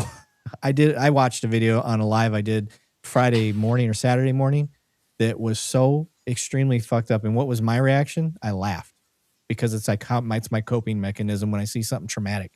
I don't find it funny when I'm seeing it. I just don't know another way to get it out. And that's a common first responder issue across the board. EMS. Yeah, and you can't say that shit on body cam, because as soon as I get a hold of it, you're fucked. Right. Right. So now you're not even allowed to be a human. Right. And it literally is a coping mechanism that is. I got tons of dead baby jokes. You want one? No, please don't. Not right now. One of my mods, Marine Blood, told me to read this. He said, Eric, please read this. Those that join the Discord, go to the community rules channel and hit the check reaction to gain access to the rest of the server. Make sure you do that. Otherwise, my mod is going to yell at me again. So we are at 3 hours, sir. Otto, if you don't mind sticking around just for a short second after we end the stream, but on behalf of Two Cops, One Donut, I want to thank you for having the courage and to come on here with some cops that you really didn't know how this was going to go. And honestly, neither did I. We both took a step forward in trying to bridge a gap. And I think we did a good job. So I really appreciate you coming on, brother. Hey, no problem. I thoroughly enjoyed being your donut. You are our donut. Oh, very nice. Banning, you got any closing words, sir? I just appreciate everybody sticking around, even for the new people that came. If you didn't get all the discussion, come to the next week's one. We're not here to win anybody over. If we do, great. If not, this is a talking platform for everybody. You can come in and say whatever you want to about cops. It's not going to offend us. We're not going to turn our tail, run away, and go tell our wives that people were mean to us. Please, this is to bring the community and law enforcement together, those that are serving properly out there, and that's what we're here to do. Yeah. Otto, how can people find you, brother? Oh, well, I'm really hard to miss. You just have to look for the big fat guy. You can't miss me, dude. If I'm in town, I meant on social media. How can people find you? I'm Otto the Watchdog. OTTO the Watchdog on basically everything with a link. Awesome. Okay. Yeah. Because I looked for you everywhere to tag you in everything that we did, just so you could be tagged. Oh, I appreciate it. Yeah. Guys, this will be available on our Spotify and Apple. We will be downloading the audio so you can hear that. The video is always going to be available on YouTube. Wait, is this live? No, not at all. Oh, I don't consent to being recorded, sir. Yeah, you're good. We'll edit that part out. If I see this on the internet, I'm going to sue you. Good. You'll make nothing. I'm going to file a lawsuit and then retire. You're going into the shallowest pockets in the whole market. Yeah, our podcast is just going to be called Donut. Yeah. It's just Donut. There's not going to be Two Cops anymore. Yeah. I don't want the cops. I want the donut. It's just two cops. Just two cops. Yeah. Just two cops. No more fucking donut. Otto stole our donut. All right. Everybody out there, thanks for watching. Everybody from Otto the Watchdog's channel, thank you for jumping over here and giving us a shot. Hope we kept you around. If not, we understand. But everybody, have a good night. Take it easy. See you next